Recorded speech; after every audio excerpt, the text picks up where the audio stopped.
এসব কি হচ্ছে সার্জিস? আমি তো নিজের চোখকে বিশ্বাস করতে পারছি না। আমি কোন সার্জিসকে দেখছি? আমি 2 দিন আগের সার্জিস আর আজকের সার্জিসের মধ্যে কোনো মিল খুঁজে পাচ্ছি না। সিগারেটের প্যাকেট, লাইটার, সিগারেট খেয়ে রাখা উচ্ছিষ্ট অংশ, এসব কি সার্জিস?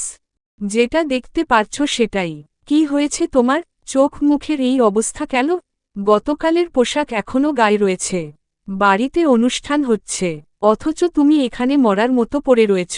গতকাল তো ঠিকই ছিলে, আজ হঠাৎ কি হলো যার জন্য সিগারেট হাতে তুলে নিলে? কি হয়েছে তোমার? চুপ করে থেকো না। চুপ করে থাকলে কোনো সমস্যার সমাধান হয় না। প্লিজ বলো কি হয়েছে তোমার? বাড়িতে অনুষ্ঠান হচ্ছে আর তুমি এনজয় না করে এখানে কেন এসেছ? যাও বাবা, গিয়ে এনজয় করো।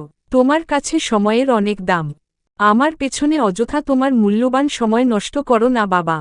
কেন আমি আমার ছেলের রুমে আসতে পারি না? তার সম্পর্কে ভালো মন্দ জিজ্ঞেস করতে পারি না সার্জিস? ছোটবেলা থেকেই যদি এই কাজটা করতে তাহলে আমার জীবনধারা অন্য রকম হতো বাবা।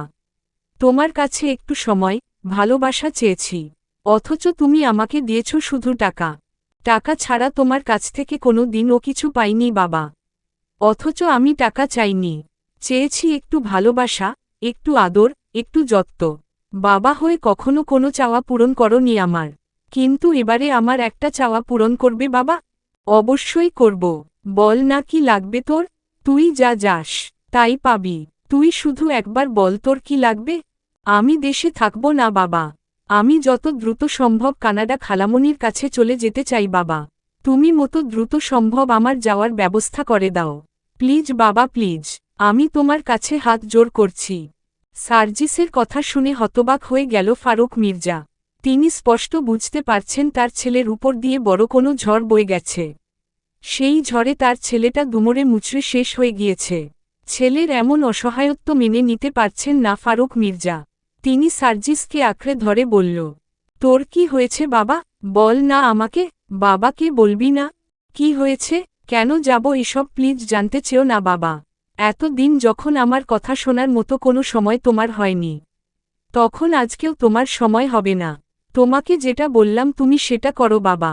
একজন বাবা হিসেবে ছেলের অন্তত একটা চাওয়া পূরণ করো। ঠিক আছে, আমি অতি দ্রুত তোর কানাডা যাওয়ার ব্যবস্থা করে দিচ্ছি। কিন্তু হুট করে তুই কানাডা যাবি কেন? তুই তো তোর দেশের মানুষের সেবা করতে চেয়েছিলি। এখন আবার মাথায় কানাডার ভূত চেপে বসল কেন? সব কেনর উত্তর হয় না বাবা। ঠিক আছে, তুই যা চাস তাই হবে বলে ফারুক মির্জা সার্জিসের রুম থেকে বেরিয়ে যান। তিনি যেতেই সার্জিস 2 ঠোঁটের মাঝখানে সিগারেট চেপে ধরে লাইটার জ্বালিয়ে আগুন ধরিয়ে দেয়। একটা সিগারেট শেষ করে আর একটা সিগারেট ধরাতে গেলেই সাইফান আসে। সাইফানের সাজ দেখে সার্জিসের যেন বুকের ব্যথাটা আরও বেড়ে যায়। আজকে সাইফানের জায়গায় তার থাকার কথা ছিল, কিন্তু ভাগ্যের নির্মম পরিহাসে আজ সে সাইফান আর তার সৌন্দর্যময়ীর মধ্যে তৃতীয় ব্যক্তি। সে কারো মধ্যে দেয়াল হয়ে থাকতে চায় না। এজন্যই সার্জিস দেশ ছেড়ে দেওয়ার সিদ্ধান্ত নিয়েছে। সাইফান সার্জিসের অবস্থা দেখে বিচলিত হয়ে বলল, ভাই, কি হয়েছে তোর? তুই এখনো রেডি হোসনি? আমি তো ভেবেছি তুই রেডি হয়ে গিয়েছিস, এজন্যই তোকে নিতে এসেছি। অথচ তুই দেখি দেবদাস হয়ে বসে রয়েছিস। প্রেমে ছ্যাঁকা ট্যাকা খেয়েছিস নাকি ভাই? আমার এমন হিরো ভাইকে রিজেক্ট করার সাধ্যি হলো কোন মেয়ের? সার্জিস সাইফানের কথায় কান না দিয়ে বলল, তুমি যাও, আমি রেডি হয়ে আসছি। না, কোথাও যাচ্ছি না ভাই। আমি বিছানায় বসছি। তোকে বলে বিশ্বাস নেই আমার। বিয়ের দিন কি করেছিলি ভুলে যাইনি আমি। তুই রেডি হ, আমি তোকে সাথে নিয়ে তারপর যাব। ঠিক আছে, তুমি যদি বসে থাকতে পারো আমার কোনো সমস্যা নেই বলে সার্জিস ওয়াশরুমে চলে যায়। প্রায় 10 মিনিট পর সার্জিস শাওয়ার নিয়ে ওয়াশরুম থেকে বেরিয়ে দেখে সাইফান সত্যিই বসে রয়েছে। সার্জিস ঝটপট রেডি হয়ে সাইফানের সাথে রিসিপশনে চলে আসে। এত মানুষের ভিড়ে সার্জিসের সর্বপ্রথম স্টেজে বধূরূপে বসে থাকা সিজদার দিকে নজর যায়। সিজদার চোখে চোখ পড়তেই বুক ধুক করে উঠে, তার বুকে চিনচিনে ব্যথার সৃষ্টি হয়। সাইফান স্টেজে যেতেই ফটোগ্রাফার সাইফানের ছবি তুলতে শুরু করে। এরপর সিজদার ছবি তোলার পালা। সিজদার সিঙ্গেল ছবি তোলা হয়ে গেলে ফটোগ্রাফার বলল, এবার কাপল পিক তুলতে হবে, আপনারা দুজনে পাশাপাশি দাঁড়ান। ফটোগ্রাফারের কথা শুনে সাইফান এসে সিজদার পাশে দাঁড়াল, কিন্তু এতে যেন ফটোগ্রাফার সন্তুষ্ট হতে পারলেন না। তিনি সিজদাকে বললেন, ম্যাম আপনি স্যারের হার্টের উপর হাত রাখুন, আর স্যার আপনি ম্যামের কোমরে হাত রাখুন। ফটোগ্রাফারের কথা মতো সিজদা কাপা কাপা হাত সাইফানের হার্টের উপর রাখল। সাইফান সিজদার কোমরে হাত রাখতেই কেঁপে উঠল সিজদা। ফটোগ্রাফার ফটাফট ছবি তুলে নিল। এরপর পোজ চেঞ্জ করে তারা আরও কাছাকাছি এসে ফটোশ্যুট করতে লাগল। এসব দূর থেকে দেখে সহ্য করতে পারছিল না সার্জিস। তার চোখ জ্বলছিল। সার্জিস রুমে আসার জন্য পা বাড়াতেই সাইফান সার্জিসকে স্টেজে টেনে নিয়ে ছবি তুলতে লাগল। সার্জিস মুখে মিথ্যা হাসি ঝুলিয়ে ছবি তুলতে লাগল।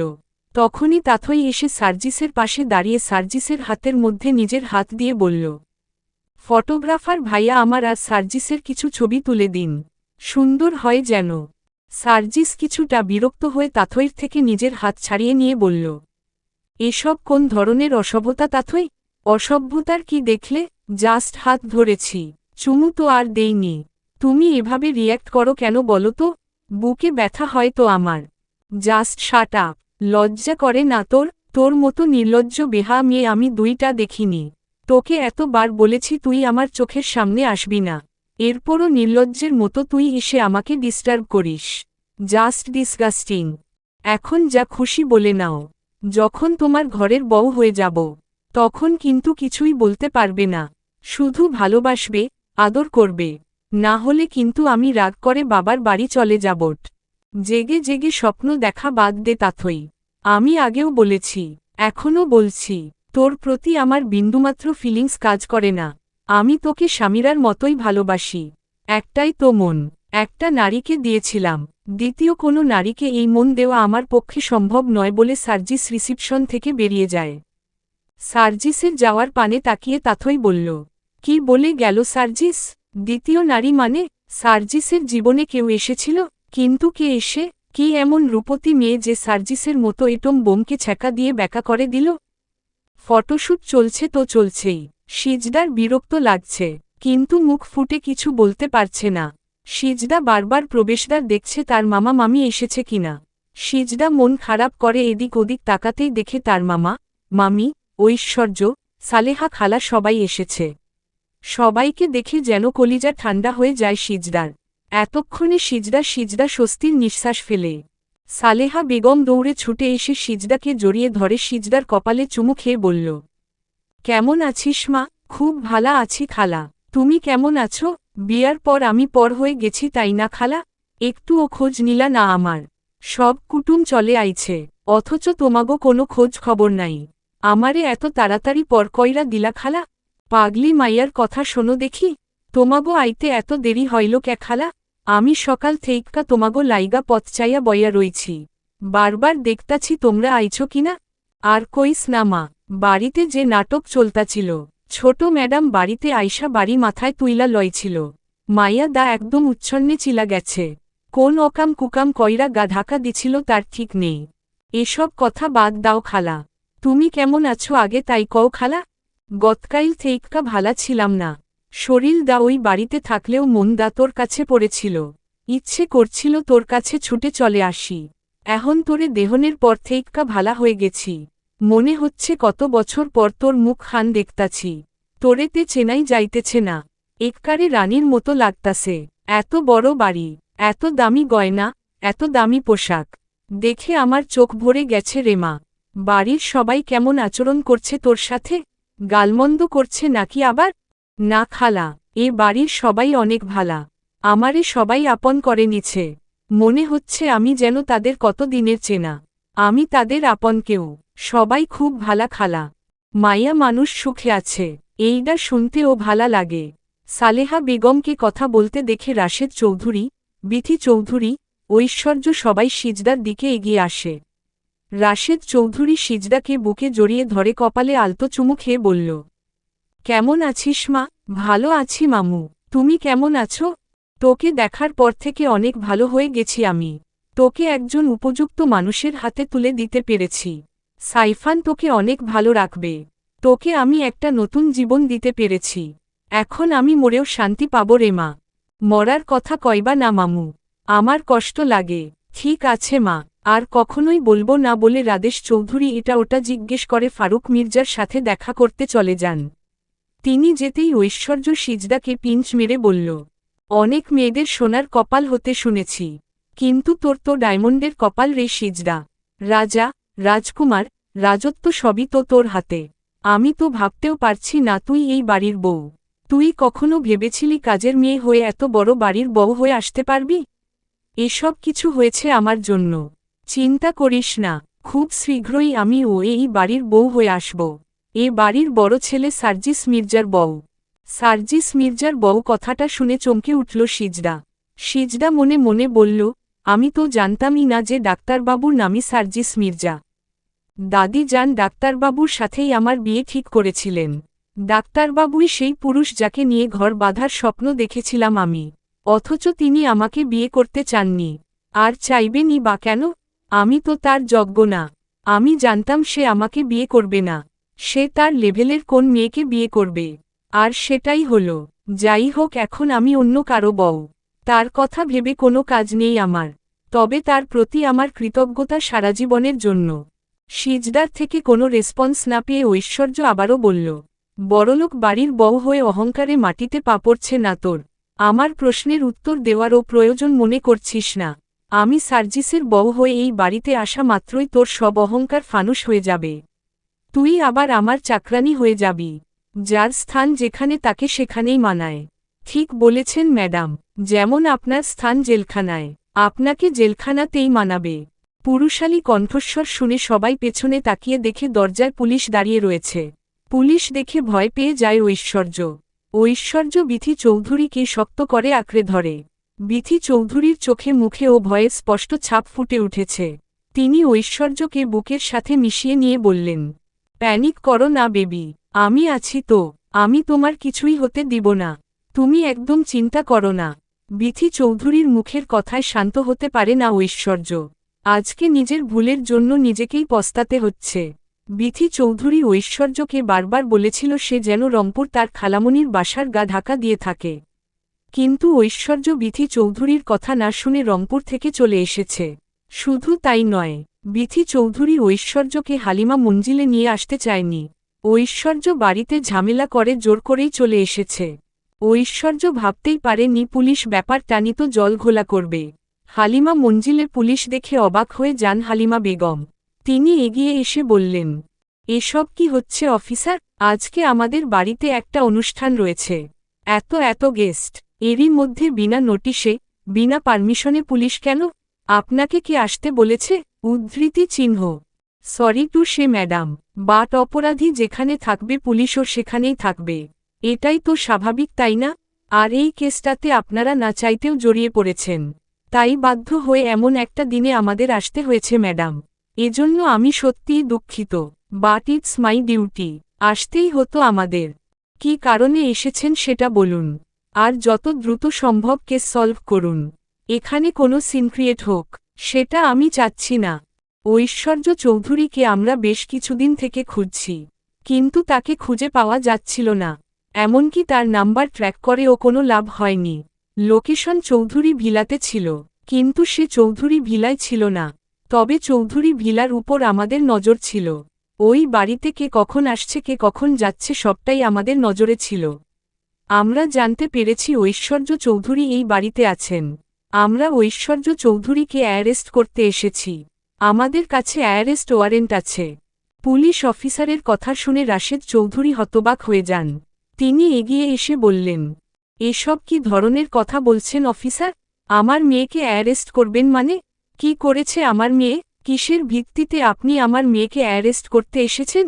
কিছুদিন আগে থানায় আপনারা যে মিসিং ডায়েরি করেছিলেন সেখানে আপনার মেয়ে বলেছিল আপনার ভাগ্নি কিডন্যাপ হয়েছে। আসলে সেটা কোনো কিডন্যাপ ছিল না, ছিল একটা পরিকল্পিত প্ল্যান। এই প্ল্যানটা কে সাজিয়েছিল? কে আসল মাস্টারমাইন্ড জানেন? কে? Aishwarya Chowdhury, daughter of Rashed Chowdhury. What? কি সব রাবিস কথা বলছেন অফিসার? আপনি পুলিশ অফিসার বলে আমার মেয়ের নামে মিথ্যা ইলিগেশন আনতে পারেন না। যা নয় তাই বলতে পারেন না। রাবিস কথা আমি বলছি না। যে গুন্ডাগুলো আপনার ভাগ্নিকে কিডন্যাপ করেছিল, তাদেরকে এই বাড়ির ছেলে সার্জিস মির্জা পুলিশের হাতে ধরিয়ে দিয়েছিল। গুন্ডাগুলো সহজে মুখ খোলেনি। বিভিন্ন ধরনের থেরাপি দেওয়ার পর তারা আসল মাস্টারমাইন্ডের নাম বলেছে। আপনার যদি আমার কথা বিশ্বাস না হয়, আপনি আপনার মেয়েকে জিজ্ঞেস করুন। রাশেদ চৌধুরী ঐশ্বর্যের সামনে গিয়ে বলল, এসব কি শুনছি ঐশ্বর্য? পুলিশ অফিসার যা বলছেন সেগুলো কি সত্যি? সত্যিই কি তুমিই আসল মাস্টারমাইন্ড? রাদেশ চৌধুরীর প্রশ্নের উত্তর দিতে পারে না ঐশ্বর্য। সে ফ্লোরের দিকে তাকিয়ে চোখের পানি ফেলতে থাকে। যা দেখে রাশেদ চৌধুরী বলল, আমার যা বোঝার আমি বুঝে গিয়েছি অফিসার। আমি চেয়েছিলাম সিজদার সাথে যে বা যারা অন্যায় করেছে তারা শাস্তি পাক। সে আমার মেয়ে বা স্ত্রী হলেও ক্ষমার অযোগ্য।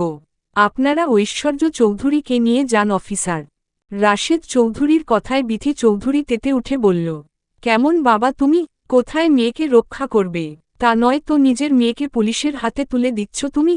বাবা হয়ে মেয়েকে পুলিশের হাতে তুলে দিতে একটুও বুক কাঁপছে তো তোমার? একটুও কষ্ট লাগছে না রাদেশ? তুমি যেমন ঐশ্বর্যের মা, তেমনি আমিও ঐশ্বর্যের বাবা। তোমার মতো আমারও কষ্ট হচ্ছে। কোনো বাবাই চায় না তার মেয়ে তাকে ছেড়ে অন্ধকার কুঠুরিতে থাকুক। আমি বাবা হয়েও মেয়েকে পুলিশের হাতে তুলে দিতে বাধ্য হচ্ছি, কারণ ঐশ্বর্য একজন অপরাধী। আমি ভাবতেও পারিনি ও এত নিচে নেমে যাবে, ক্রাইমের সাথে ইনভলভ হয়ে যাবে। মেয়েকে নিয়ে কত বড় মুখ করে কথা বলতাম আমি, কিন্তু ও কি করল? আমার মান সম্মান সব ধুলোয় মিশিয়ে দিল। ও যে আমার মেয়ে ভাবতেও লজ্জা লাগছে আমার। আমি তো রাস্তাঘাটে বের হতে পারবো না, লোকজন আমার মুখে থুথু ছুঁড়ে দিবে। রাশেদ চৌধুরীর কথা শেষ না হতেই ঐশ্বর্য এসে রাশেদ চৌধুরীর পা জড়িয়ে ধরে বলল, সরি পাপা, আমার অনেক বড় ভুল হয়ে গিয়েছে। আমি রাগের মাথায় ভুল করে ফেলেছি পাপা। এবারের মতো আমাকে ক্ষমা করে দাও পাপা। আমি আর কোনোদিন ও কোন ক্রাইম করব না। বিলিভ মি পাপা, আমি ভালো হয়ে যাব। প্লিজ পাপা, নিজেকে শুধরে নেওয়ার আমাকে একটা সুযোগ দাও। সিজদা তো কখনোই তোমার কোন খারাপ চায়নি। তাহলে তুমি সিজদার সাথে কেন এমনটা করলে? সেদিন যদি সার্জিস ঠিক টাইমে না আসতো তাহলে সিজদার কত বড় সর্বনাশ হয়ে যেত তোমার কোন আইডিয়া আছে? তুমি তো একটা মেয়ে ঐশ্বর্য, একটা মেয়ে হয়ে অন্য একটা মেয়েকে নরপশুদের হাতে তুলে দিতে একটুও বুক কাঁপল না তোমার? তুমি আমার মেয়ে, এটা ভাবতেই ঘৃণা লাগছে আমার। অফিসার আপনারা নিজে যান ঐশ্বর্য চৌধুরীকে। তার অনুমতি পেয়ে মহিলা কনস্টেবল এসে ঐশ্বর্যকে টানতে টানতে নিয়ে যায়। পুরো ঘটনা শুনে স্তব্ধ হয়ে যায় হালিমা বেগম। সবটা তার কাছে স্বচ্ছ কাচের মতো পরিষ্কার হয়ে গিয়েছে। তিনি আর এক মুহূর্তও বিলম্ব না করে সার্জিসের রুমে ছুটে আসেন। সার্জিস তখন রুমে বসে সিগারেট ফুঁকছিল। যে ছেলেটা সবসময় তার পেশেন্টদের সিগারেট না খাওয়ার পরামর্শ দেয়, সেই ছেলেটাকে সিগারেট খেতে দেখে অবাক হয় হালিমা বেগম। হালিমা বেগম ধীর পায়ে রুমে ঢুকে সার্জিসে কাঁধে হাত রাখতেই সার্জিস ঠোঁট থেকে সিগারেট ফেলে পা দিয়ে পিষে দেয়। সার্জিসকে দেখে বড্ড খারাপ লাগে হালিমা বেগমের। মাত্র কয়েক ঘণ্টায় ছেলেটার চোখ মুখের করুণ অবস্থা হয়ে গিয়েছে। হালিমা বেগম বিছানার উপর বসে সার্জিসের মাথাটা নিচের কোলের উপর রেখে তার মাথায় হাত বুলিয়ে দিয়ে বলল, সিজদাই সেই মেয়ে যাকে তুমি তোমার মন দিয়েছ তাই না দাদুভাই? সিজদাই সেই মেয়ে যাকে তুমি গুন্ডাদের হাত থেকে বাঁচিয়ে হসপিটালে নিয়ে গিয়েছিলে। সিজদাই সেই মেয়ে যাকে তুমি সৌন্দর্যময়ী বলে ডাকো। সিজদাই সেই মেয়ে যার কথা ভেবে তোমার মুখে হাসি ফুটে উঠত, তোমার দিন রঙিন হয়ে উঠত। আমি তো সিজদার সাথেই তোমার বিয়ে ঠিক করেছিলাম দাদুভাই। তোমাকে বলেছিলাম তুমি সিজদার সাথে দেখা করো, অনন্ত একবার তার ছবিটা দেখো। তুমি ছবিটাও দেখোনি দাদুভাই। যদি তুমি একবার সিজদার ছবি দেখতে, তাহলে আজকের এই দিন দেখতে হতো না। তোমার ভালোবাসা পূর্ণতা পেত, জীবনটা অন্য রকম সুন্দর হয়ে উঠত। হালিমা বেগমের কথায় সার্জিস কোনো উত্তর দেয় না, যেন শব্দভাণ্ডার ফুরিয়ে এসেছে। দেবার মতো কোনো উত্তর নেই তার কাছে। ডুকরে কেঁদে ওঠে সার্জিস। পুরুষ মানুষের চোখের পানি খুব সহজে বের হয় না। আঘাতে আঘাতে জর্জরিত হয়ে যখন ভেতরটা ক্ষতবিক্ষত হয়ে যায়, তখন চাইলেও চোখের পানি আটকে রাখা যায় না। সমস্ত বেড়াজাল ভেঙে চোখ থেকে পানি গড়িয়ে পড়ে সার্জিসের চোখের পানি দেখে কলিজা মোচড় দিয়ে উঠল হালিমা বেগমের। সার্জিসের মা যখন সার্জিসকে ছেড়ে চলে যায়, তখন সার্জিসের চোখে শেষবার পানি দেখেছিল হালিমা বেগম। এরপর যত কষ্ট যন্ত্রণা হোক না কেন সার্জিস কাঁদেনি। হালিমা বেগম সার্জিসের মাথায় হাত বুলিয়ে দিয়ে আবারও বললেন, তোমার বেস্ট ফ্রেন্ড ছিলাম আমি। তুমি তো সবটাই আমার সাথে শেয়ার করতে, তাহলে এই ব্যাপারটা লুকিয়ে গেলে কেন দাদুভাই? সিজদার সাথে তোমার বিয়ের পাকা কথা হবার পরই অ্যাক্সিডেন্টটা হয়। সেদিনই রামিম ওই মেয়ের ব্যাপারে আমাকে বলেছিল। আমি ভেবেছিলাম সাইফানের বিয়েটা মিটে গেলে তারপর ওই মেয়ের ব্যাপারে খোঁজখবর নিয়ে তোমাদের 4 হাত এক করে দিব। কিন্তু কি থেকে কি হয়ে গেল? তুমি যদি একটা বার আমাকে বলতে আজকের দিনে তোমাকে এই অবস্থায় দেখতে হতো না। থাক না দাদু, সব ভালোবাসা যে পূর্ণতা পায় না দাদু। ভালোবাসা মানেই যে তার সাথে বিয়ে হতে হবে, সংসার করতে হবে, এমনটা নয়। ভালোবাসার মানুষকে দূর থেকেও সুখী দেখার মধ্যে সুখ সুখ অনুভব হয়। আমি চাই সৌন্দর্যময়ী ভালো থাকুক, সুখে থাকুক। আর এই যে তুমি কষ্ট পাচ্ছ, তিলে তিলে নিজেকে শেষ করে দিচ্ছ। হার্টের ডক্টর হয়েও হার্টের ক্ষতির জন্য সিগারেট গিলছ। এর দায়ভার কে নিবে দাদুভাই? সৌন্দর্যময়ী আমার জীবনের প্রথম নারী। আমার মায়ের পরে পৃথিবীতে দেখা সবচেয়ে সেরা সুন্দরী নারী, যাকে প্রথমবার দেখেই আমি তার মায় পড়ে গিয়েছিলাম। সেই মায়া থেকে ভালোলাগা, আর সেই ভালোলাগা থেকে কখন যে সেটা ভালোবাসায় রূপ নিয়েছে আমি নিজেও বুঝতে পারিনি। সৌন্দর্যময়ীকে আমি আমার মনটা দিয়েছিলাম দাদু। তার সাথে সংসারের স্বপ্ন দেখেছিলাম। তার কোলে মাথা রেখে শেষ নিঃশ্বাস ত্যাগ করতে চেয়েছিলাম। কিন্তু ওই যে একটা কথা আছে না, যদি থাকে নসিবে, আপনা আপনি আসিবে। আসলে সৌন্দর্যময়ী আমার নসিবে নেই। থাকলে আমি অবশ্যই তাকে নিজের করে পেতাম। তুমি একদম মন খারাপ করো না দাদুভাই। সিজদা আনো এডুকেটেড একটা মেয়ে। বাবা মা পরিবার পরিজন মুদ্রা কথা নিজের বলতে কিছুই নেই। আসলে সিজদা তোমার বউ হবার যোগ্যতাই রাখে না। আমি সিজদার থেকে সুন্দরী, শিক্ষিতা মেয়েকে তোমার জন্য খুঁজে নিয়ে আসব। আমি নিজেও জানি তুমি সিজদাকে কতটা পছন্দ করো। তুমি শুধুমাত্র আমার মন রক্ষার্থে এগুলো বলছো। আমি ছোট বাচ্চা নই দাদু। তাছাড়া প্রকৃত ভালোবাসা কখনোই সৌন্দর্য খোঁজে না দাদু। আমি সৌন্দর্যময়ীকে সত্যিই মন থেকে ভালোবেসেছি। আমার ভালোবাসায় বিন্দুমাত্র লোভ, লালসা ছিল না। আমার মনে হয় না দ্বিতীয় কোনো নারীকে আমি নতুন করে আমার মন দিতে পারব। তাকে ভালোবাসতে পারব, তার সাথে সংসার করতে পারব। জীবন কারো জন্য থেমে থাকে না দাদুভাই।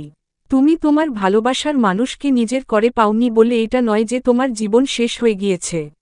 নিজের জীবনকে আরও একটা সুযোগ দেওয়া উচিত দাদুভাই। জীবন থেমে না থাকলেও ভালোবাসা থেকে যায় আজীবন। ভালোবাসা কখনো ফুরিয়ে যায় না দাদু। অনেক কথা হয়েছে দাদুভাই, এবার উঠো তো, ফ্রেশ হয়ে নাও। এভাবে চললে তো তুমি অসুস্থ হয়ে পড়বে। সিজদা যদি একবার জানতে পারে তুমি তাকে ভালোবাসো, তার জন্য প্রতিনিয়ত কষ্ট পাচ্ছ, তাহলে মেয়েটা গিল্টি ফিল করবে। এক বাড়িতে একই ছাদের নিচে বসবাস করাটা অস্বস্তিকর হয়ে উঠবে সিজদার কাছে। আমি তোমার মনের অবস্থা বুঝতে পারছি। তবুও বলবো তুমি একটু স্বাভাবিক থাকার চেষ্টা করো দাদুভাই। আমি চাই না আমার জন্য সৌন্দর্যময়ী কোনো প্রকার অসুবিধা হোক। আমিও তার মুখোমুখি হতে চাই না। তাই আমি একটা সিদ্ধান্ত নিয়েছি দাদু। কি সিদ্ধান্ত? আমি দেশে থাকব না। আমি কানাডা খালামণির কাছে চলে যাচ্ছি। What are you crazy? এমন একটা সিদ্ধান্ত একা একা নিয়ে নিলে? কাউকে জানানোর প্রয়োজন মনে করলে না দাদুভাই? নট ক্রেজি দাদু। I just want to B well. এই বাড়িতে আমার চোখের সামনে সৌন্দর্যময়ীকে অন্য কোনো পুরুষের সাথে আমি সহ্য করতে পারবো না দাদু। রোজ রোজ তার ভেজা চুল দেখতে পারবো না। আমি মারা যাব দাদু। Believe me going to die. আমি আমার নিজের ভালোর জন্য এই সিদ্ধান্ত নিয়েছি। তাই বলে তুমি এ দেশের মাটি ছেড়ে আমাদের সবাইকে ছেড়ে তুমি কানাডা চলে যাবে? আমাদেরকে ছেড়ে থাকতে পারবে তুমি? একটুও কষ্ট হবে না? কষ্ট তো এখনো কম পাচ্ছি না দাদু। যেতেই হবে তোমার? হ্যাঁ দাদু, ফেরার যে আর কোন উপায় নেই আমার। ফেরার সমস্ত পথ বন্ধ হয়ে গিয়েছে। তুমি একজন অ্যাডাল্ট পারসন, নিজের ভালো নিজে বুঝতে শিখে গিয়েছ। এখন তোমাকে আর কিছু বলে লাভ নেই। তোমার যেটা ভালো মনে হয় সেটাই করো বলে হালিমা বেগম চোখের পানি মুছতে মুছতে সার্জিসের রুম থেকে বের হয়ে যান। তারা চিহ্ন তারা চিহ্ন তারা চিহ্ন তারা চিহ্ন তারা চিহ্ন তারা চিহ্ন। অনুষ্ঠান শেষ হতেই আত্মীয় স্বজন সবাই চলে যেতে শুরু করে। ঐশ্বর্যকে পুলিশ নিয়ে যাওয়ার পর রাশেদ চৌধুরী, বিথি চৌধুরী দুজনেই মানসিকভাবে ভেঙে পড়ে। রাদেশ চৌধুরী নিজে ঐশ্বর্যকে পুলিশের হাতে তুলে দিয়েও কষ্টে বুক ভারী হয়ে আসে তার। সন্তান যেমনই হোক সন্তান তো, তার পক্ষে অনুষ্ঠানে উপস্থিত থাকা সম্ভবপর ছিল না। সালেহা বেগমকে রেখে তারা দুজনই চৌধুরী ভিলায় ফিরে যান। অনুষ্ঠান শেষ হতেই সালেহা বেগম বাড়ি ফেরার কথা বললেই চোখ ভিজে যায় সিজদার। সিজদা সালেহা বেগমকে কিছুতেই যেতে দিবে না। অগত্যা সালেহা বেগম হালিমা মঞ্জিলে থেকে যায়। সিজদা রিসিপশন থেকে এসে ড্রেসিং টেবিলের সামনে দাঁড়িয়ে একে একে সব গয়না খোলার চেষ্টা করে। তখনই সাইফান রুমে আসে। সিজদাকে গয়না খোলার চেষ্টা করতে দেখে সাইফান এক পা করে এগিয়ে এসে নিজেই সিজদার গা থেকে সমস্ত গয়না খুলে দেয়। গয়না খুলতে গিয়ে মাঝে মাঝে সাইফানের হাতের স্পর্শ লাগছে সিজদার শরীরে, যার দরুন কেঁপে কেঁপে উঠছে সে। সারা শরীরে অদ্ভুত এক শিহরণ বয়ে যাচ্ছে। বক্ষস্থল ক্রমাগত উঠানামা করছে, ক্রমশ নিঃশ্বাস ভারী হয়ে উঠছে। সিজদা আবেশে চোখ বন্ধ করে দু হাত দিয়ে নিজের শাড়ির আঁচল খামচে ধরে। গয়না খোলা হলে সাইফান খুব যত্ন সহকারে সিজদার চুল থেকে ক্লিপ খুলে সিজদার লম্বা চুলগুলো উন্মুক্ত করে দেয়। সাইফানের বড্ড ইচ্ছে হয় সিজদার খোলা চুলে নাক ডুবিয়ে চুলের ঘনান নিতে, কিন্তু তার সাহস হয় না। সেই নিজের ইচ্ছাকে দমিয়ে রেখে ওয়াশরুমে চলে যায়। সাইফান ফ্রেশ হয়ে আসলে সিজদার হাতমুখ ধুয়ে ফ্রেশ হয়ে এসে বিছানায় গাইলিয়ে দেয়। বড্ড ক্লান্ত লাগছে তার, সারা শরীর ম্যাজম্যাজ করছে। ক্লান্ত থাকার দরুন সিজদার বিছানায় যাওয়ার মিনিট কয়েক অতিবাহিত হবার পরপরই ঘুমের রাজ্যে পাড়ি জমায়। চলবে ইনশাআল্লাহ।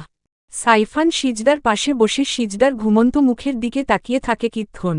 তখনই সাইফানের ফোন বেজে ওঠে। সাইফান তড়িৎ গতিতে ফোন সাইলেন্ট মোডে রেখে দেয়। কথা বলতে ইচ্ছে করছে তার। ফোনের অপর প্রান্ত থেকে তানসি কল করেই যাচ্ছে, কিন্তু সাইফানের সেদিকে কোনো খেয়াল নেই। সাইফান মুগ্ধ দৃষ্টিতে সিজদার মুখের দিকে তাকিয়ে রয়েছে। তানসিও কম যায় না। সে পণ করেছে যখন না সাইফান তার কল রিসিভ করছে ততক্ষণ পর্যন্ত সে অনবরত কল করতেই থাকবে। এ পর্যায়ে বাধ্য হয়ে সাইফান কল রিসিভ করে। কল রিসিভ হতেই অপর প্রান্ত থেকে তানসি কর্কশ কণ্ঠে বলে উঠল, তুমি আমার কল রিসিভ করছো না কেন Saifan? What is your problem? Sorry baby, বিশ্বাস করো আমি ফোনের কাছে ছিলাম না। না হলে আমি তোমার কল রিসিভ না করে থাকতে পারি বলো? Don't lie at all. আমি খুব ভালো করে জানি তুমি ইচ্ছে করেই আমার কল রিসিভ করছিলে না। আমার কল রিসিভ না করে কি করছিলে তুমি? চুপ করে থেকো না সাইফান, প্লিজ অ্যান্সার মি। বউয়ের সাথে রোমাঞ্চ করছিলে তাই না? তওবা তওবা, উদ্ধৃতি চিহ্ন। হু, এমন ভাব করছো যেন ভাজা মাছটাও উল্টে খেতে জানো না তুমি। কাম অন বেবি, তুমি ভুল বুঝছো আমাকে। সম্পূর্ণ প্ল্যানটা কিন্তু তোমার ছিল সাইফান, আমার নয়। তাই বেশি চালাকি করার চেষ্টা করবে না। তুমি খুব ভালো করে জানো বেশি চালকির ফল খুব বেশি ভালো হয় না। আমি চাইলেই যে কোনো মুহূর্তে তোমার চাকরির ক্যারিয়ার শেষ করে দিতে পারি। ইনফ্যাক্ট তোমার মতো ছেলেকে ঠিক সেনাবাহিনীতে মানায় না, যার মনটা এত অপরিষ্কার। সে দেশ সেবা কিভাবে করবে? Just shut up, don't cross your limit. Limit cross তুমি করছো সাইফান। আমি 1000 বার কল করেছি তোমাকে, তুমি একটা বারও আমার কল রিসিভ করার প্রয়োজন বোধ করনি। আমি সরি বলছি তো বেবি, এমন ভুল আর কখনো হবে না। প্রমিস? পাক্কা প্রমিস। আচ্ছা ফিরবে কবে? আর মাত্র কয়েকদিন। প্ল্যান সাকসেসফুল হলেই তোমার সাইফান তোমার কাছে ফিরে আসবে। সত্যি তো? Yes my lady, I miss you.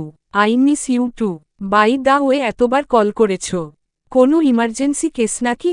না গো, তোমার সাথে খুব কথা বলতে ইচ্ছে করছিল। তোমার মিষ্টি কণ্ঠ শোনার তৃষ্ণা জেগেছিল মনে।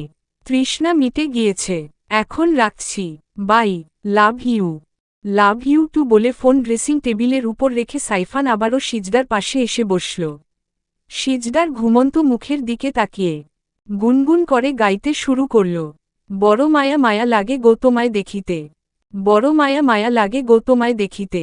যতই দেখি লাগে ভালো, যতই দেখি লাগে ভালো। পারি না চোখ ফেরাতে তোমায় দেখিতে। বড় মায়া মায়া লাগে গো তোমায় দেখিতে। বড় মায়া মায়া লাগে গো তোমায় দেখিতে। চন্দ্র সূর্য হার মানায় তোমার রূপেতে। চন্দ্র সূর্য হার মানায় তোমার রূপেতে। বাগানের ফুল ঝরে পড়ে, বাগানের ফুল ঝরে পড়ে তোমার হাসিতে গো তোমায় দেখিতে। বড় মায়া মায়া লাগে গো তোমায় দেখিতে। বড় মায়া মায়া লাগে গো তোমায় দেখিতে। বুকের উপর ভারী কিছু অনুভব করতেই ঘুম হালকা হয়ে যায় সাইফানের। সাইফান চোখ খুলতেই সিজদাকে নিজের বুকের উপর সিজদাকে দেখে হতবাক হয়ে যায়। সাইফানের স্পষ্ট মনে আছে সে রাতে শোবার সময় তাদের মাঝখানে দেয়াল হিসেবে কোলবালিশ রেখেছিল। সাইফান তড়িৎ গতিতে পাশে তাকিয়ে দেখে মাঝখানে কোনো বালিশ নেই। বালিশ ফ্লোরে পড়ে রয়েছে। সিজদা বিড়াল ছানার মতো গুটিসুটি মেরে তার বুকের সাথে লেপ্টে পড়ে রয়েছে। ফ্যানের বাতাসে সিজদার বেবি হেয়ারগুলো সিজদার চোখ মুখে বাড়ি খাচ্ছে। সাইফান সন্তর্পণে সিজদার মুখের উপর থেকে চুলগুলো সরিয়ে কানের পাশে গুজে দেয়। সাইফানের হাতের স্পর্শে ঘুম ভেঙে যায় সিজদার। সিজদা চোখ খুলে নিজেকে সাইফানের এত কাছাকাছি দেখে শুকনো ঢোক গিলে। সাইফানের গরম নিঃশ্বাস সিজদার চোখে মুখে আছড়ে পড়ছে। মাদকতা কাজ করছে সিজদার চোখে। সিজদা তাড়াহুড়ো করে উঠতে গিয়ে ও উঠতে পারে না। সিজদার গলায় থাকা চেইন সাইফানের শার্টের বোতামে আটকে যাওয়ার দরুন সিজদা আবারও সাইফানের বুকের উপর পড়ে যায়। তাদের মধ্যে দূরত্ব নেই বললেই চলে। একজনের গরম নিঃশ্বাস অন্যজনের উপর আছড়ে পড়ছে। সিজদার বুকের ভেতর যেন উথাল পাতাল শুরু হয়ে গিয়েছে। শরীরের লোমকূপ দাঁড়িয়ে যায়। বুকের মধ্যে ঘড়ির কাটার শব্দের মতো টিকটিক করে আওয়াজ হচ্ছে। বক্ষস্থল ক্রমাগত উঠানামা করছে। অস্থিরতা বাড়ছে সিজদার। অদ্ভুত এক শিহরণ বয়ে যাচ্ছে সর্বাঙ্গে। সাইফানের চোখে চোখ পড়তেই লজ্জায় মুখ লাল হয়ে যায় তার। সাইফান সিজদার অস্বস্তি বুঝতে পেরে নিজের শার্টের বাটন থেকে সিজদার চেইন ছাড়িয়ে নেয়। সিজদা তড়িৎ গতিতে সাইফানের থেকে সরে অপর পাশে মুখ ঘুরিয়ে শুয়ে থাকে। সাইফান উঠে অজু করে সাদা পাঞ্জাবি টুপি পরে মসজিদে চলে যায়। সাইফান যেতেই সিজদা উঠে বিছানা গুছিয়ে রুমটা পরিপাটি করে ওয়াশরুমে চলে যায়। প্রায় ৩০ মিনিট পর সিজদা শাওয়ার নিয়ে ব্লাউজ, পেটিকোট পরে ওয়াশরুম থেকে বের হয়। সিজদা ওয়াশরুম থেকে বের হতেই দেখে সাইফান বিছানার উপর বসে ফোন স্ক্রোল করছে। সিজদা ভেবেছিল সাইফান আরও পরে আসবে, তাই সে শুধুমাত্র ব্লাউজ পেটিকোট পরে বের হয়ে পড়ে। ওয়াশরুমের দরজা খোলার আওয়াজ পেয়ে সাইফান সেদিকে তাকাতেই সিজদা দু হাত দিয়ে নিজেকে আড়াল করার চেষ্টা করে। সাইফান সেই দৃশ্য দেখে মুচকি হেসে রুম থেকে বেরিয়ে যায়। দাঁড়ি সিজদা সামিরার সাহায্য নিয়ে শাড়ি পরে নিচে এসে সোজা কিচেনে চলে যায়। সিজদা সামিরার থেকে জেনেছে এই বাড়িতে সেইফ রান্না করেন। বাড়ির সকলে সেইফের হাতের তৈরি রান্না খায় শুনে সিজদা হালিমা বেগমের কাছে রান্না করার জন্য অনুমতি চায়। হালিমা বেগম সিজদাকে কোনোমতেই অনুমতি দিতে চান না। অনেক আকুতি মিনতি করার পর হালিমা বেগম সিজদাকে রান্নার জন্য অনুমতি দেন। সিজদার রান্নার হাত অনেক ভালো। সিজদার মামা সিজদার হাতের রান্না খুব পছন্দ করতেন। সিজদা প্রতি শুক্রবারে তার মামার জন্য স্পেশাল রান্না বান্না করত। মামার কথা মনে পড়তেই মুখে আধার নেমে আসে সিজদার। চৌধুরী ভিলায় কাটানো মুহূর্তগুলো মনে পড়ে যায়। চোখের কোণের জল মুছে প্রথমে সবার জন্য চা করে দিয়ে রান্নার কাজে লেগে পড়ে। যদিও এই বাড়ির সকলে ব্রেকফাস্টে ডিম, পরোটা, ফলের জুস, ব্রেড, জেল, ফলমূল এগুলো খায়। কিন্তু সিজদা যেহেতু আজ তার মামা বাড়িতে বেড়াতে যাবে, তাই সকালের মেনুতে সবার জন্য বাসমতি চালের সাদার ভাত, ইলিশ ভাপা, 5 রকমের ভর্তা, চিংড়ি মাছের মালাইকারি, মুগ ডাল, শিং মাছের পাতলা ঝোল, তেলাপিয়া মাছ ভাজি, বেগুন ভাজি, ট্যাংরা মাছ আলু দিয়ে চচ্চড়ি, গরুর গোশত, রোস্ট, ঝরঝরে পোলাও করেছে। সাথে আরও রয়েছে পায়েস, সেমাই, মিষ্টি, দই। সিজদার রান্না শেষ হলে বাড়ির হেল্পিং হ্যান্ড বিউটি সব খাবারগুলো ডাইনিং টেবিলে সাজিয়ে রাখে। এরই মধ্যে সবাই ডাইনিং টেবিলে এসে উপস্থিত হয়। এত খাবার দেখে অবাক হয়ে যায় বাড়ির সকলে। সাইফান আর সিজদা পাশাপাশি চেয়ারে বসেছে। সার্জিস এসে দেখে সিজদার মুখোমুখি একটাই চেয়ার খালি রয়েছে। অগত্যা সার্জিস না চাইতেও আবারও সিজদার মুখোমুখি হয়ে যায়। শান্তা মির্জা সবাইকে খাবার সার্ভ করে দিচ্ছেন। সার্জিস প্লেট থেকে এক লোকমা খাবার মুখে দিতেই তৃপ্তিতে মন ভরে উঠে তার। শেষ কবে এত ভালো রান্না খেয়েছে মনে নেই তার। তাকে তৃপ্তি সহকারে খেতে দেখে চোখ জুড়িয়ে যায় হালিমা বেগমের। হালিমা বেগম উৎফুল্ল হয়ে বললেন, কি দাদুভাই, খাবার কেমন লাগছে? খুব ভালো হয়েছে দাদু।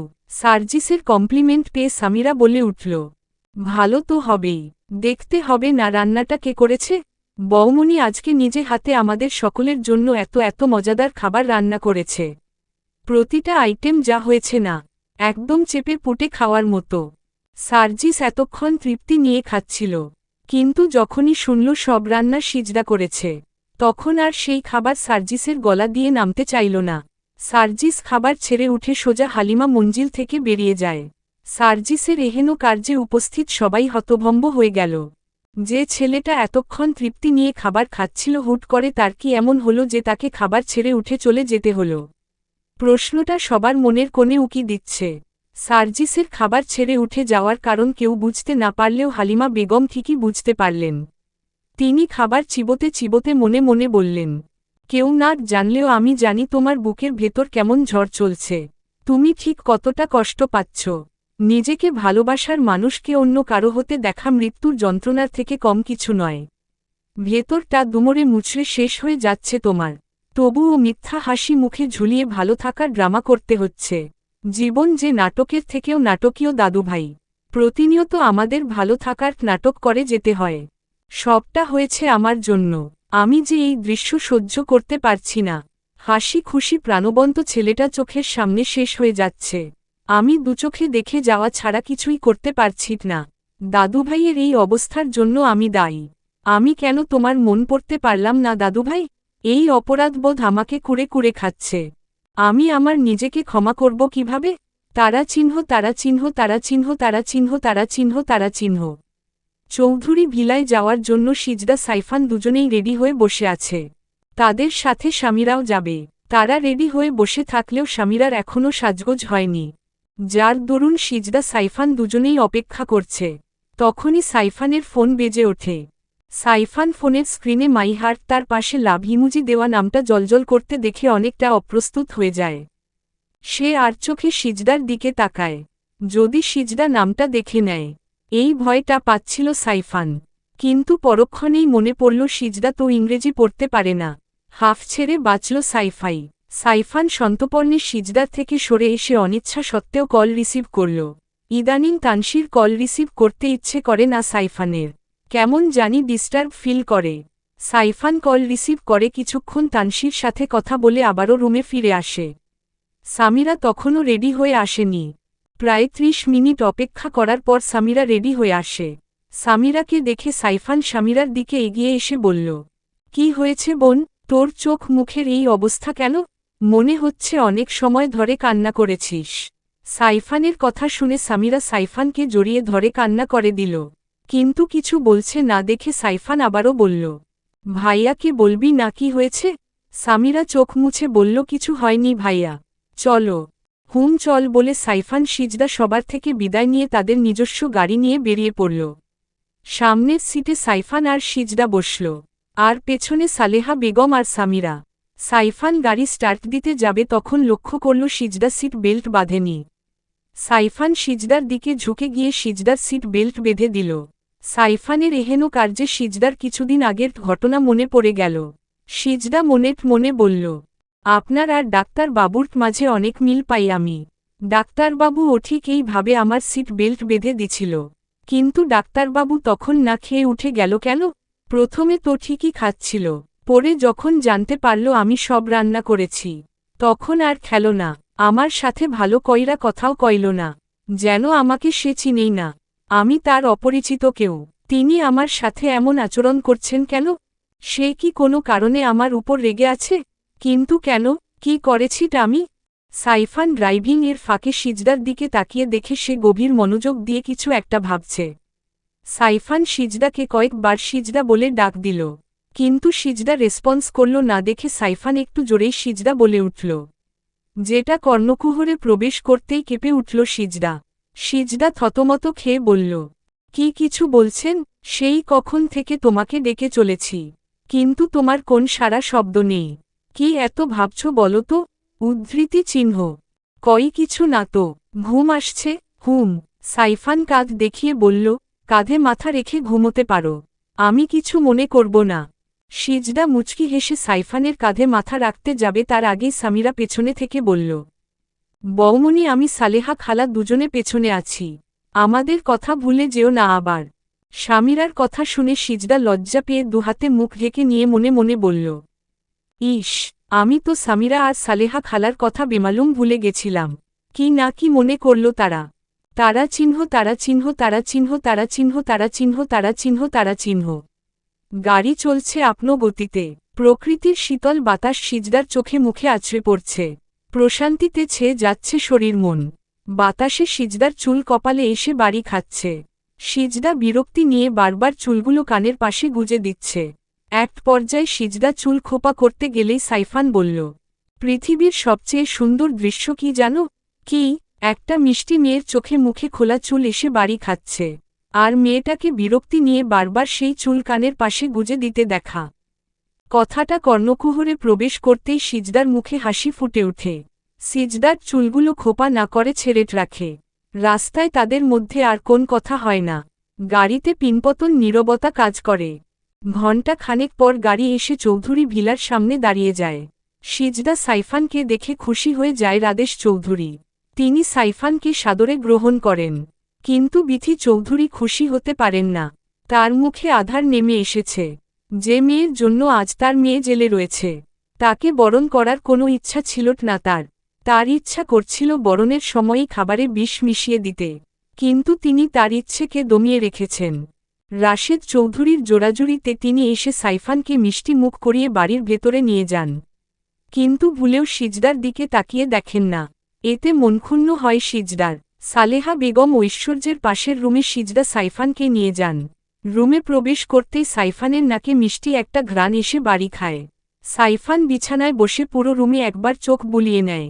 রুমে তেমন আসবাবপত্র না থাকলেও রুমটা খুবই পরিপাটি করে গোছানো। বিয়ের আগে সিজদা এই রুমে শিফট করেছিল। তখনই রুমটা সুন্দর করে নিজের মতো করে গুছিয়ে নিয়েছিল। সিজদা ফ্রেশ হয়ে একটা সুতি 3 পিস পরিধান করে। সাইফান সিজদাকে দেখে মুগ্ধ দৃষ্টিতে তাকিয়ে থাকে, যেটা বুঝতে পেরে সিজদা একটু লজ্জা পেয়ে যায়। সিজদার লাজে রাঙ্গা চেহারা দেখে ঘোরের মধ্যে চলে যায় সাইফান। সাইফান এক পা দু পা করে সিজদার দিকে এগিয়ে আসে। তাদের মধ্যে 1 ইঞ্চি সমান দূরত্ব রয়েছে। সাইফান সেটুকু দূরত্ব ঘুচিয়ে সিজদার কপালের দিকে নিজের ওষ্ঠ এগিয়ে নিয়ে যায়। আর তখনই দরজায় করা ঘাত শোনা যায়। দরজার অপর প্রান্ত থেকে সামিরা বলছে, বৌমনি আমার লাগেজটা বোধ হয় তোমাদের রুমে নিয়ে এসেছ। আমি চেঞ্জ করব। আমার লাগেজটা দাও। বাই দা ওয়ে দিন দুপুরে দরজা বন্ধ করে দিয়ে কি করছো তোমরা? সামিরার কণ্ঠস্বর পাওয়া মাত্রই সিজদা সাইফান দুজনে দুদিকে ছিটকে পড়ে। সিজদার তো লজ্জায় মরি মরি অবস্থা। সাইফান সিজদার দিকে তাকিয়ে মুচকি হেসে দরজা খুলে দিয়ে বলল, কি হয়েছে বোন? সরি ভাইয়া, তোমাদেরকে ডিস্টার্ব করাটা ঠিক হয়নি, কিন্তু আমার চেঞ্জ করতে হবে। আমার লাগেজ নিয়ে চলে এসেছ? দাঁড়া দেখছি আমি বলে সাইফান সামিরার লাগেজ নিয়ে এসে সামিরার হাতে দেয়। সামিরা যেতেই সাইফান এসে বিছানায় সিজদার পাশে বসে। পুরো রুমে পিনপতন নীরবতা কাজ করছে। কারো মুখে কোনো কথা নেই। সাইফান সিজদার হাত নিজের হাতের মুঠোয় নিতে গেলে সিজদা হাত সরিয়ে নেয়। ঘোর কাটে সাইফানের। সেই সিজদার উপর একটু বেশিই ডিপেন্ডেন্ট হয়ে পড়ছে। সিজদার দিকে তাকালে সে যেন মানসিক শান্তি পায়। সিজদার আশেপাশে থাকলে ভালো লাগায় তার দেহ মন ছেয়ে যায়, যেটা সে চায়নি। সে রুম থেকে বেরিয়ে এসে তানসির নাম্বারে কল করে, কিন্তু কল রিসিভ হয় না। টেনশন হয় সাইফানের। তানসির কোনো বিপদ হলত না তো? এমন প্রশ্ন উকি দেয় সাইফানের মনে। কিন্তু পরক্ষণেই সাইফানের ধারণা ভুল প্রমাণিত হয়ে তানসি কল ব্যাক করে। সাইফান তড়িৎ গতিতে কল রিসিভ করে অনেকক্ষণ নিজেদের মধ্যে কথা বিনিময় করল। প্রায় 10 মিনিট পর সাইফান কল কেটে ফোন পকেটে রাখতে গিয়েই দেখে তার পেছনে সালেহা বেগম দাঁড়িয়ে রয়েছে। সালেহা বেগমকে দেখে বুক ধুক করে উঠে সাইফানের। সালেহা বেগম তাদের পার্সোনাল কথাবার্তা শুনে নিয়েছে কিনা এই ভয়ে। যদি শুনে নেয় তাহলে তার সব প্ল্যান জলে যাবে। সাইফান শুকনো ঢোক গিলে বলল, সালেহা খালা আপনি কখন এসেছেন? এই তো মাত্রই আইলাম। কিছু বললেন খালা? হ বাবা, নিচে আসো, ভাইজান তোমাগো লাইগা অপেক্ষা করতাছে, জলদি আহো বলে সালেহা বেগম নিচে চলে যান। তিনি যেতেই হাফ ছেড়ে বাঁচে সাইফান। সাইফান দুষ্টু হেসে ফোন পকেটে ঢুকিয়ে বলল, যাক বাবা, এই যাত্রায় বেঁচে গিয়েছে। এখন থেকে আরও বেশি এলার্ট থাকতে হবে। পান থেকে চুন খসলেই আমার বিপদ, যেটা আমি হতে দিব না, কিছুতেই না। সার্জিস একটা ইম্পর্ট্যান্ট ফাইল খুঁজতে গিয়ে সিজদার সেই রক্তমাখা রুমাল খানা পায়। রুমাল খানা হাতে নিতেই সিজদার হাস্যোজ্জ্বল চেহারাটা সার্জিসের চোখের সামনে দৃশ্যমান হয়। সেই সাথে তার বুকে ব্যথা বাড়তে থাকে। পুরনো ক্ষত তাজা হয়ে যায়। সার্জিস রুমাল খানা ফ্লোরে ছুঁড়ে ফেলে দেই। তখনই তাথই এসে সার্জিসকে পেছনে থেকে জড়িয়ে ধরে। তাথই রেহেন কার্যে বিরক্ত বোধ করে সার্জিস। তার ভেতরে যে কি চলছে সেটা একমাত্র সেই জানে। সব কিছুতেই বিরক্ত লাগছে তার। একজন ডক্টর হয়েও মেজাজ খিটখিটে হয়ে গিয়েছে। সার্জিস দাঁতে দাঁত চেপে বুক থেকে তাথইর হাত সরিয়ে দিয়ে তাথইকে ঠাস ঠাস করে থাপ্পড় মেরে দেয়। তাথই বাকরুদ্ধ হয়ে গিয়েছে। সার্জিসকে সে ছোট থেকে দেখে এসেছে। সে জানে সার্জিস অনেক রাগী, কিন্তু সার্জিসকে কখনোই কারো গায়ে হাত তুলতে দেখেনি। অকস্মাৎ সার্জিসের এত রাগের কারণ বুঝতে পারে না তাথই। তার গায়ে কেউ কখনো একটা ফুলের টোকাও দেয়নি। বড় আদরের মেয়ে সে। তাথই গালে হাত দিয়ে ভেজা কণ্ঠে বলল, তুমি আমাকে থাপ্পড় দিলে সার্জিস? সরি তাথই, আমার মাথার ঠিক ছিল না। আমি তোর গায়ে হাত তুলে ফেলেছি। Extremely sorry for that. Please forgive me. Tathoi কিছু বলে না, বরং সার্জিসের ফেলে রাখা রুমালের উপর দিয়ে হনহন করে হেঁটে বেরিয়ে যায়। তাথই বেরিয়ে যেতেই সার্জিস রুমালখানা ফ্লোর থেকে তুলে পরিষ্কার করে রুমালে নিজের ঠোঁট ছুঁয়ে দিয়ে আবারও সযত্নে রেখে দেয়। সামিরা লাগেজ নিয়ে তড়িৎ গতিতে নিজের রুমে এসে দেখে তার ফোন বাজছে। ফোনের স্ক্রিনে মাই লাভ নামটা জ্বলজ্বল করছে। সামিরা 1 মিনিটও কালবিলম্ব না করে কল রিসিভ করে বলল, কি হয়েছে তোমার? নতুন কাউকে পেয়েছ নাকি? আমাকে আর তোমার প্রয়োজন নেই তাই না? আসলে তোমরা সব ছেলেরা একই রকম। মন নিয়ে খেলতে তোমরা অনেক পছন্দ করো। তোমাদের প্রিয় খেলা হচ্ছে মেয়েদের মন নিয়ে খেলা। তোমাকে 2 দিন থেকে কলের উপর কল করেই যাচ্ছি, কিন্তু তোমার কোনো রেসপন্স নেই। তুমি একটা বার কল রিসিভ করার প্রয়োজন বোধ করছো না কেন রামিম? তোমাকে মন দিয়ে কি আমি অনেক বড় অপরাধ করে ফেলেছি? এই 2টা দিন জানো কিভাবে কেটেছে আমার? প্রতি মুহূর্তে তোমার কথা মনে পড়েছে। বাড়িতে বৌভাতের অনুষ্ঠান ছিল, তুমি বিয়েতে আসোনি। ভেবেছিলাম বৌভাতের অনুষ্ঠানে আসবে, আমি তোমার পথ চেয়ে বসেছিলাম, কিন্তু তুমি আসোনি। আমাকে একটা কল করারও সময় হয়নি তোমার। তোমার জন্য যে একটা মেয়ের চিন্তায় পাগলপ্রায় অবস্থা হয়ে গিয়েছে, সে খেয়াল আছে তোমার? সামিরা একটু শান্ত হও, আমার কথাটা একটু শোনো প্লিজ। কি বলবে তুমি? কি বলার আছে তোমার? তোমাকে তো বলেছিলাম আমার বাবা অসুস্থ। আমার বাবা আর এই পৃথিবীতে নেই সামিরা। শুক্রবারে আমার বাবা আমাদের সবাইকে ছেড়ে চলে গিয়েছে। আমি এতিম হয়ে গিয়েছি সামিরা। বাবা নেই মানে? এত বড় কথাটা তুমি আমাকে বলনি? এই তোমার ভালোবাসার নমুনা রামিম? আমি চাইনি আমার জন্য তোমার আনন্দ ফুর্তি মাটিতে মিশে যাক। আমার জন্য তুমি কষ্ট পাও, আমি এটা চাইনি। জানো সামিরা, আমি বাবাকে তোমার কথা বলেছিলাম, তোমার ছবিও দেখিয়েছিলাম। বাবা অনেক খুশি হয়েছিল। বাবা বলেছিল আমার তো মেয়ে নেই, সামিরা আমার মেয়ে হয়ে এই বাড়িতে আসবে।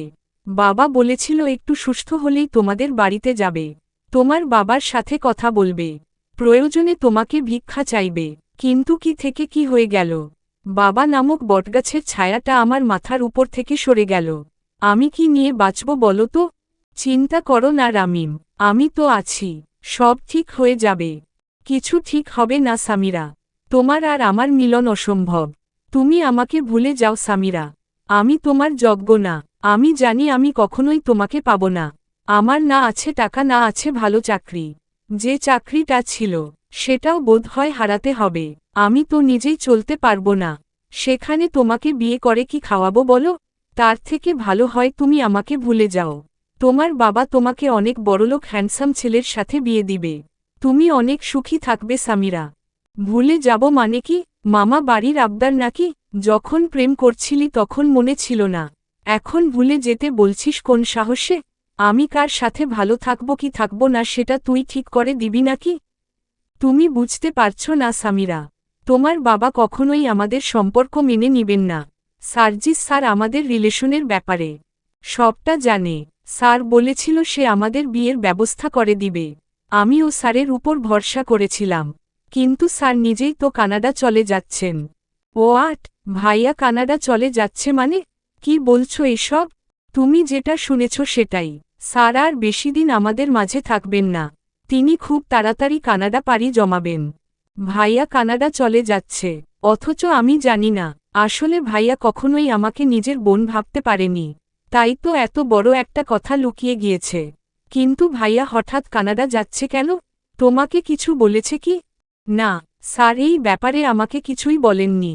হুট করে স্যারের কানাডা যাওয়ার ব্যাপারটা আমিও ঠিক বুঝতে পারছি না, তবে আন্দাজ করতে পারছি কিছুটা। আমি যেটা সন্দেহ করছি সেটা যদি ব্যাতে বলে মিলে যায়, তাহলে স্যার। তোমার কথা আমি কিছুই বুঝতে পারছি না রামিম, প্লিজ হেয়ালি না করে একটু ক্লিয়ার করে বলো। ভালোবাসলেই সবার সাথে ঘর বাঁধা যায় না। ভালোবেসে না পাবার যন্ত্রণা যে বড্ড কঠিন। ভালোবাসার যন্ত্রণা সহ্য করার থেকে দূরে চলে যাওয়া অনেক ভালো। মানে, কি সব আবোল তাবোল বকছ? ভাইয়া আবার কাকে ভালোবাসো? ও কিছু না, রাখছি আমি। একদমই কান্নাকাটি করো না। পারলে আমাকে ভুলে যেও বলে ফোন রেখে দেয় রামিম। রামিম ফোন রাখতেই কান্নায় ভেঙে পড়ে সামিরা। সিজদা সাইফান দুজনে খেতে বসেছে। বিথি চৌধুরীর অনিচ্ছা সত্ত্বেও নিজে হাতে সব রান্না করেছেন। রান্নার সময় তার ইচ্ছে করছিল খাবারে বিষ মিশিয়ে সিজদাকে খাইয়ে দিতে। এই মেয়েটাকে কোনো কালেই পছন্দ ছিল না তার, কিন্তু সে পারেননি। রাদেশ চৌধুরী বলেছেন, সিজদা সাইফানের আদর আপ্যায়নে যদি বিন্দুমাত্র ত্রুটি হয় তিনি ঐশ্বর্যকে পুলিশ কাস্ট্রি থেকে ছাড়িয়ে আনার কোনো চেষ্টাই করবেন না।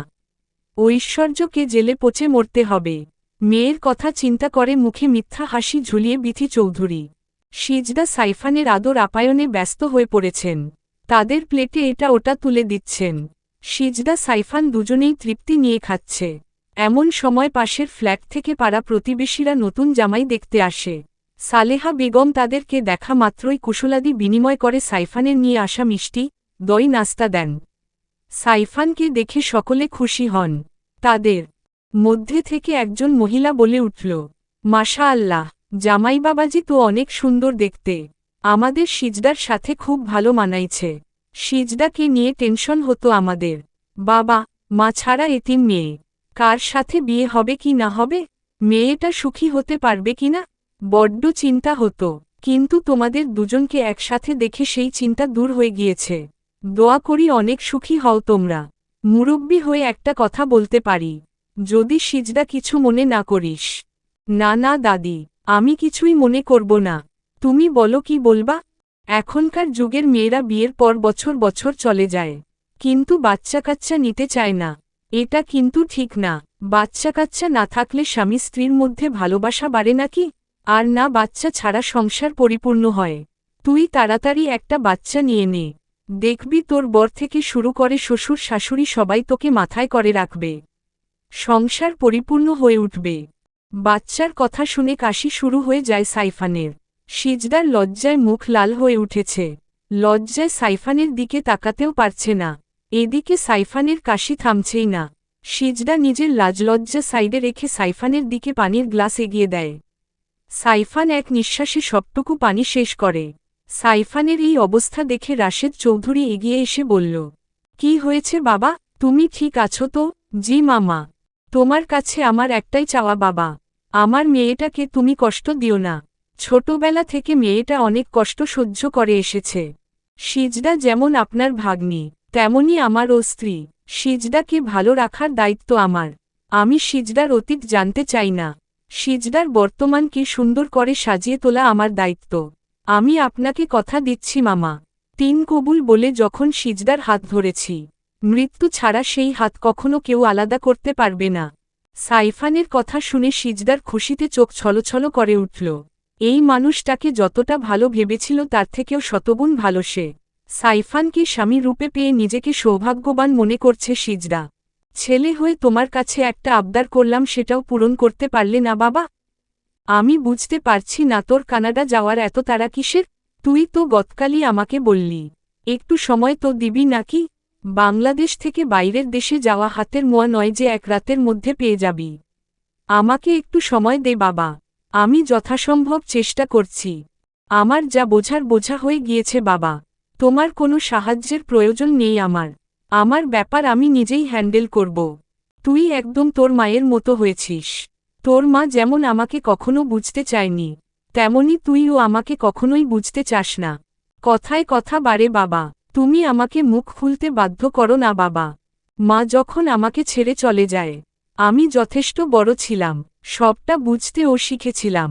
সেদিন তোমার সাথে মায়ের তুমুল ঝগড়া হয়, মা রাগ করে বাড়ি থেকে বেরিয়ে যায়। তোমার ইগো, অহংকার এতটাই বেশি ছিল যে তুমি একবারও মাকে আটকানোর চেষ্টা করনি। আমি দৌড়ে গিয়েছিলাম মায়ের পিছু পিছু, কিন্তু মাকে পাইনি। মা কোথায় যেন হারিয়ে গেল। বিধ্বস্ত হয়ে বাড়ি ফিরে এলাম। তার কয়েক ঘন্টা অতিক্রম হতেই খবর এলো রোড অ্যাক্সিডেন্টে টেকটাট মহিলা মারা গিয়েছে, যার মুখ অত্যন্ত বাজেভাবে আঘাতপ্রাপ্ত হয়েছে। যার পরনে সেই শাড়ি রয়েছে যে শাড়ি আমার মায়ের গায়ে ছিল। তুমি নিজের মানসম্মান রক্ষার্থে একটা ইনভেস্টিগেশন করে দেখনি সেটা আদৌ আমার মা ছিল কিনা? তুমি আমার থেকে আমার মাকে কেড়ে নিয়েছ, আমার কৈশোর কেড়ে নিয়েছ, মায়ের ভালোবাসা থেকে বঞ্চিত করেছে।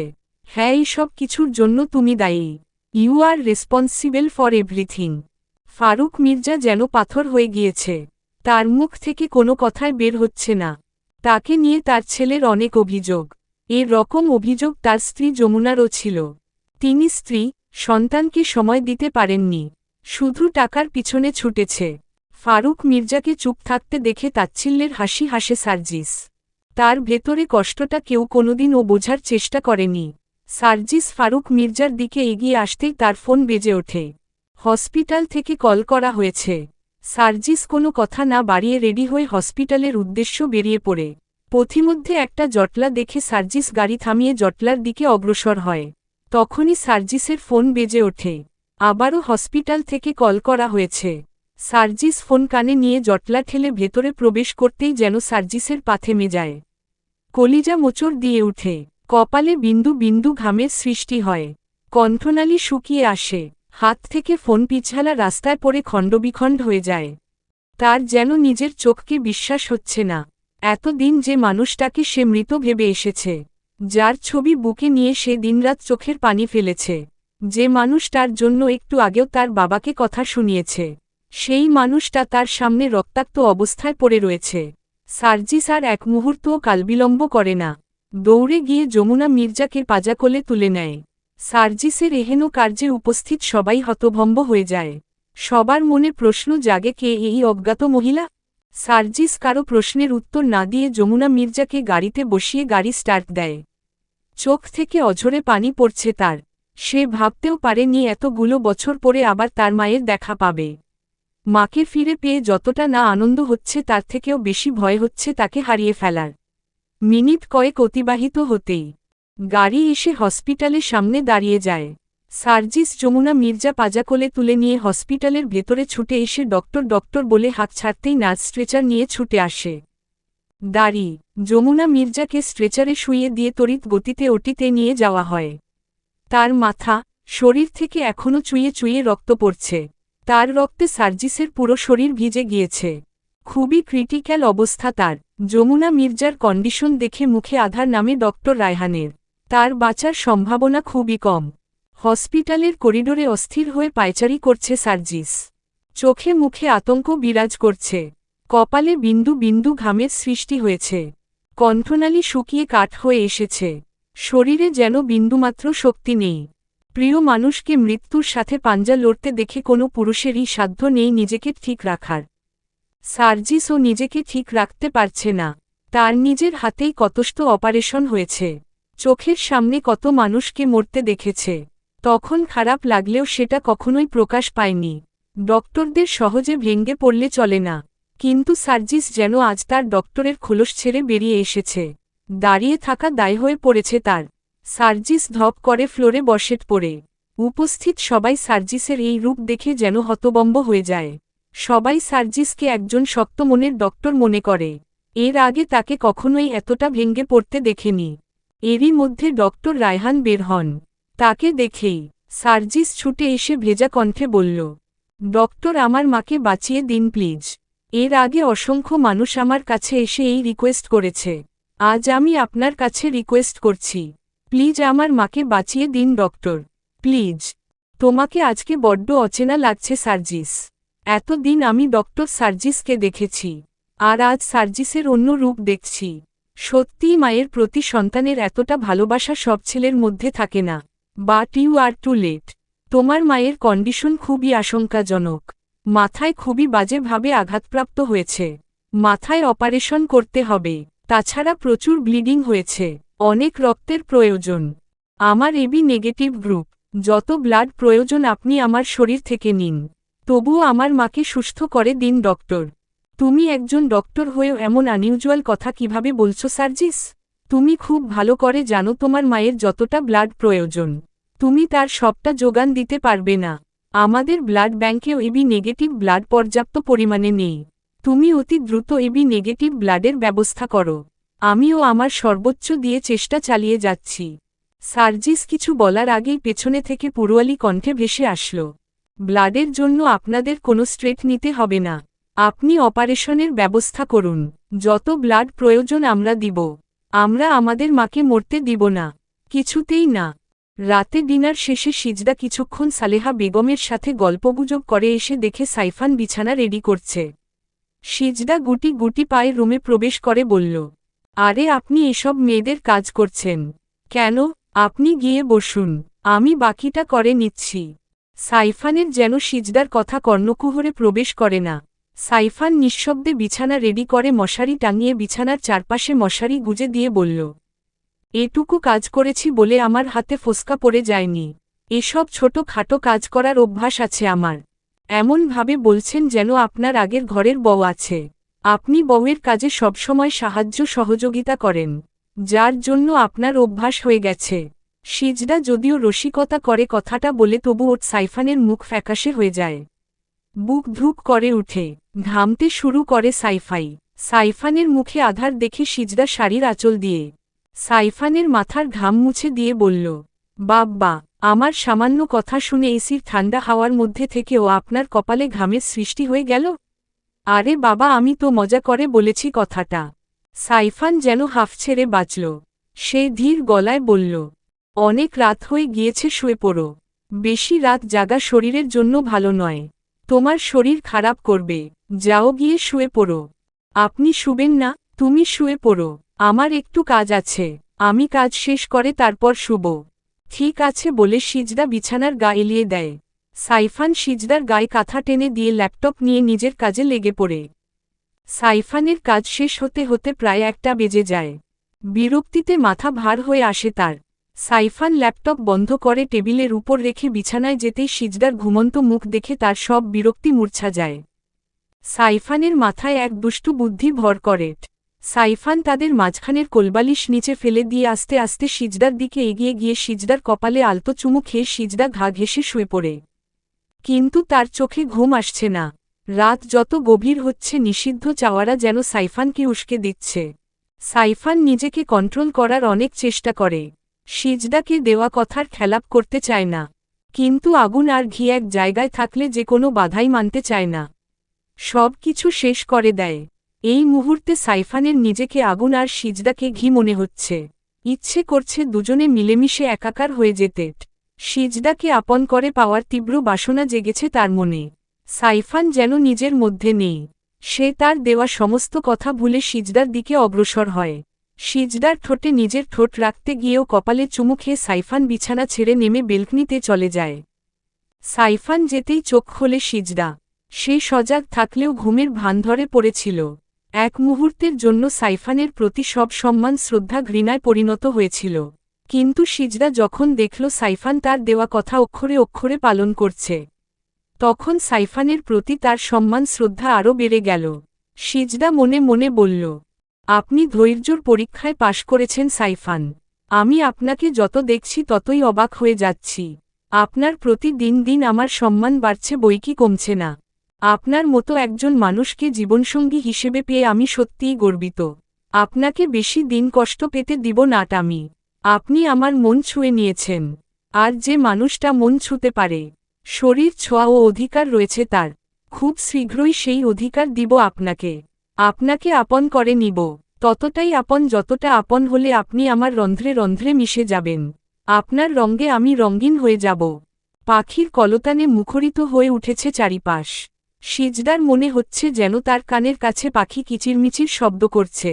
কাচের জানালা ভেদ করে সকালের সোনালি আলোক রশ্মি সিজদার চোখে মুখে পড়ছে। সিজদা তড়িৎ গতিতে উঠে বসে জানালার দিকে তাকিয়ে বাইরের পরিবেশ দেখে বুঝতে পারে তার ঘুম থেকে উঠেতে অনেকটা দেরি হয়ে গিয়েছে, যার দরুন ফজরের নামাজটা মিস হয়ে গিয়েছে তার। অকস্মাৎ রাতে কথা মনে পড়তেই এক রাশ লজ্জা এসে ঘিরে ধরে সিজদাকে। সিজদা দু হাতে মুখ ঢেকে নেয়। সাইফানকে একটা নজর দেখার জন্য মনটা ছটফট করতে থাকে, কিন্তু সে এদিক ওদিক তাকিয়ে রুমের কোথাও সাইফানকে পায় না। আশাহত হয়ে সিজদা ওয়াশরুম চলে যায়, কিন্তু রোজকার মতন আজও সেই সমস্যা, শাড়ি পরতে না পারা। এত সকালে সামিরা ও ঘুম থেকে উঠেনি যে সামিরাকে ডাকবে। এদিকে সালেহা বেগম ও রান্নার কাজে ব্যস্ত। উপায়ান্তর না পেয়ে সিজদা নিজেই কোনো মতো পেঁচিয়ে নেয় শাড়ি, কিন্তু 2 কদম আগাতেই ঠাস করে ফ্লোরে পড়ে যায়। তখনই সাইফান রুমে প্রবেশ করে। সিজদাকে ফ্লোরে পড়ে থাকতে দেখে সাইফান দৌড়ে এসে সিজদাকে ফ্লোর থেকে তুলে বিছানায় বসিয়ে দিয়ে সিজদার দিকে ভালো করে তাকাতেই হো হো করে হেসে উঠে সাইফান। সাইফানকে হাসতে দেখে সেদিকে মুগ্ধ দৃষ্টিতে তাকিয়ে থাকে সিজদা। সাইফান হাসলে মেয়েদের মতো গালে টোল পড়ে, বড্ড আকর্ষণীয় লাগছে দেখতে। সিজদা আরও লক্ষ্য করল সাইফানের উপরের ঠোঁটের ডান সাইডে কালো কুচকুচে একটা তিল রয়েছে। সাইফানকে হাসতে দেখে সব ব্যথা ভুলে গেল সিজদা। সিজদা কপট রাগ দেখিয়ে বলল, আপনি হাসছেন কেন? সাইফান সিজদাকে বিছানা থেকে তুলে ড্রেসিং টেবিলের সামনে দাঁড় করিয়ে দিয়ে বলল, দেখো কিভাবে শাড়ি পরেছ তুমি। এভাবে কেউ শাড়ি পরে? তোমার শাড়ি পরার স্টাইল দেখে শুধু আমি না, সবাই হাসবে। তোমাকে দেখতে একদম পেতির মতো লাগছে। তো কি করব, আমি শাড়ি পরতে পারি না। এত সকাল বেলা কাউকে ডাকারও উপায় নেই, তাই তো বাধ্য হয়ে যে রকম পারছি সে রকম পারছি। সমস্যা নেই, তোমার বর আছে তো, আমি পরিয়ে দিচ্ছি। সাইফানের কথা শুনে সিজদার চোখ বড় বড় হয়ে যায়। সিজদা 2 কদম পিছিয়ে গিয়ে বলল, না না, তার কোনো দরকার নেই। প্রয়োজনে আমি 3 পিস পরে নিব। শাড়িতেই নারী, শাড়িতে মেয়েদের অন্যরকম সুন্দর লাগে। আমি জানি তুমি লজ্জা পাচ্ছ বলে না করছ, তোমাকে লজ্জা পেতে হবে না। বলে সাইফান একটা কাপড় নিজের চোখে বেঁধে নিয়ে শাড়ির এক কোণা সিজদার কোমরে গুজে দিয়ে শাড়ির কুচি দিতে শুরু করে। সিজদা শুধু অবাক নয়নে তাকিয়ে রয়েছে। কুচি দেওয়া শেষ হলে সাইফান কুচিগুলো গুজে দিতে গেলে সাইফানের হাত সিজদার পেট স্পর্শ করে। সাইফানের হাতের স্পর্শে সিজদার সারা শরীরে বিদ্যুৎ বয়ে লোমকূপ দাঁড়িয়ে যায়। ক্রমাগত হৃদস্পন্দন বাড়তে থাকে, বুকের মধ্যে উথাল পাতাল শুরু হয়ে যায়। বারবার কেঁপে কেঁপে উঠে সিজদা, শির দ্বারা বেয়ে শীতল স্রোত বয়ে যায়। সিজদা দুহাতে শাড়ির আঁচল খামচে ধরে। এরই মধ্যে সাইফানের শাড়ি পরানো কমপ্লিট হয়ে যায়। সাইফান চোখের কাপড় সরিয়ে সিজদাকে ড্রেসিং টেবিলের সামনের টুলের উপর বসিয়ে দিয়ে হেয়ার ড্রায়ার দিয়ে সিজদার চুল শুকিয়ে দেয়। সাইফানের এমন কেয়ারগুলো সিজদার মনে দাগ কেটে যায়। সিজদার মাথায় একটা দুষ্টু বুদ্ধি ভর করে। ইদানিং সাইফানকে জ্বালাতে বড্ড ভালো লাগে তার। সাইফানের ভীত হয়ে চুপসে যাওয়া চেহারা দেখে পৈশাচিক আনন্দ পায় সিজদা। সিজদা মুখে দুষ্টু হাসি ঝুলিয়ে বলল, আপনি এত ভালো শাড়ি পরাতে পারেন? আমার তো বিশ্বাসই হচ্ছে না। এই আপনি সত্যি করে বলুন তো, আপনার বউটু আছে নাকি? বউ না থাকলে এত ভালো শাড়ি পরানো শিখলেন কিভাবে? কোন মেয়েকে পরিয়ে শিখলেন? সাইফান ঘামতে শুরু করল, জিভ দিয়ে ঠোঁট ভিজিয়ে নিয়ে বলল, ইউটিউব। হ্যাঁ, ইউটিউব দেখে শিখেছি।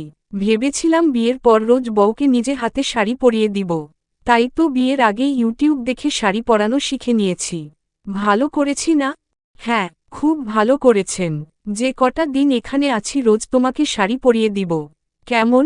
তার কোনো প্রয়োজন নেই, আমি শাড়ি পরা শিখে নিব। আমি থাকতে শুধু শুধু তুমি কেন কষ্ট করবে বলো তো?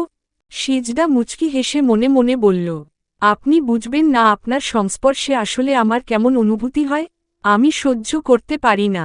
এ যন্ত্রণা সহ্য করার চেয়ে আপনার থেকে দূরে থাকা ঢের ভালো। সিজদা রেডি হয়ে বিথি চৌধুরীর রুমের কাছে আসতেই তার রুম থেকে কান্নার আওয়াজ শোনা যায়।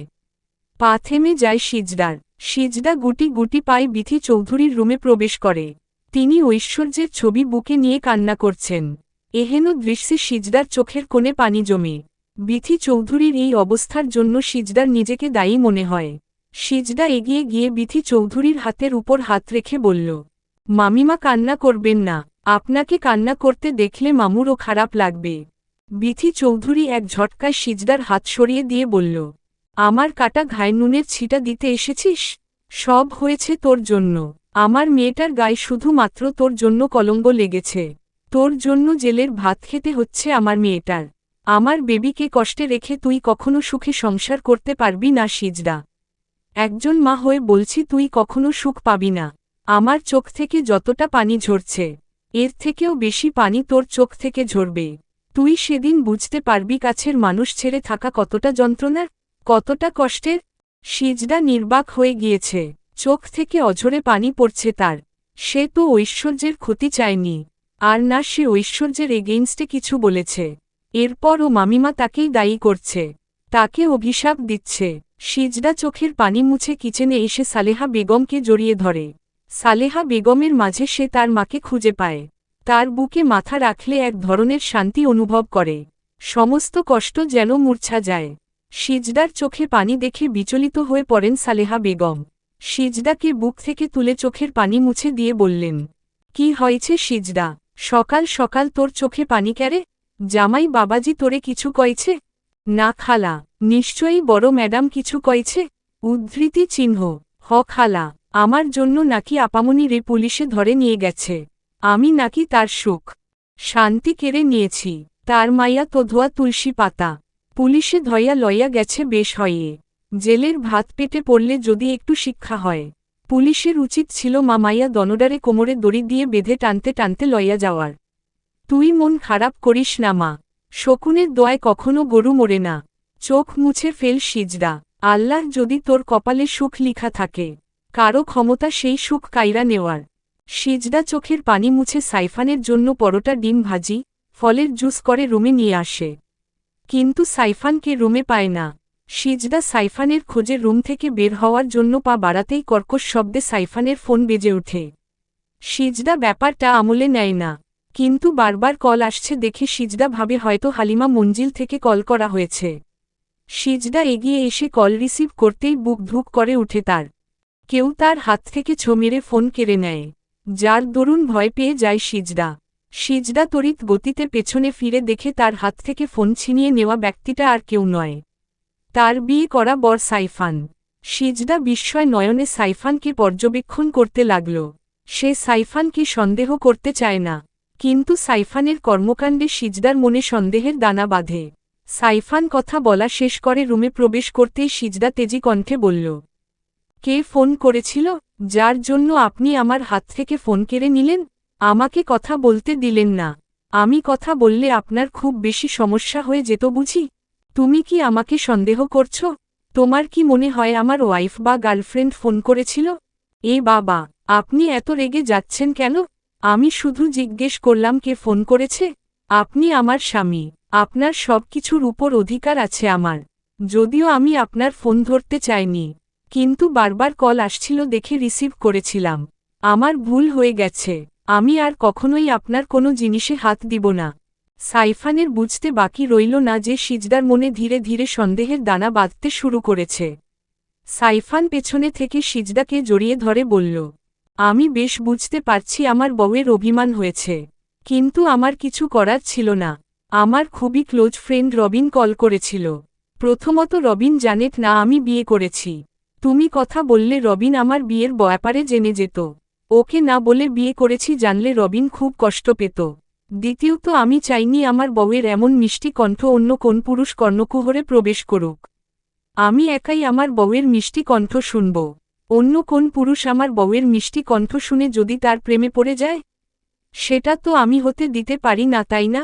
সাইফান এমন মিষ্টি আলিঙ্গন, মধু মিশ্রিত কথা শুনে সিজদার সমস্ত রাগ অভিমান যেন মূর্ছা যায়। সিজদা ও পেছনে ঘুরে সাইফানকে জড়িয়ে ধরে। যমুনা মির্জার অপারেশন সাকসেসফুল হয়েছে। ব্লাডের জন্য কোথাও দৌড়াদৌড়ি করতে হয়নি। আরাফাত, আব্দুলা, সাকিব নামের 3 জন ছেলে স্বেচ্ছায় 3 ব্যাগ ব্লাড ডোনেট করেছে।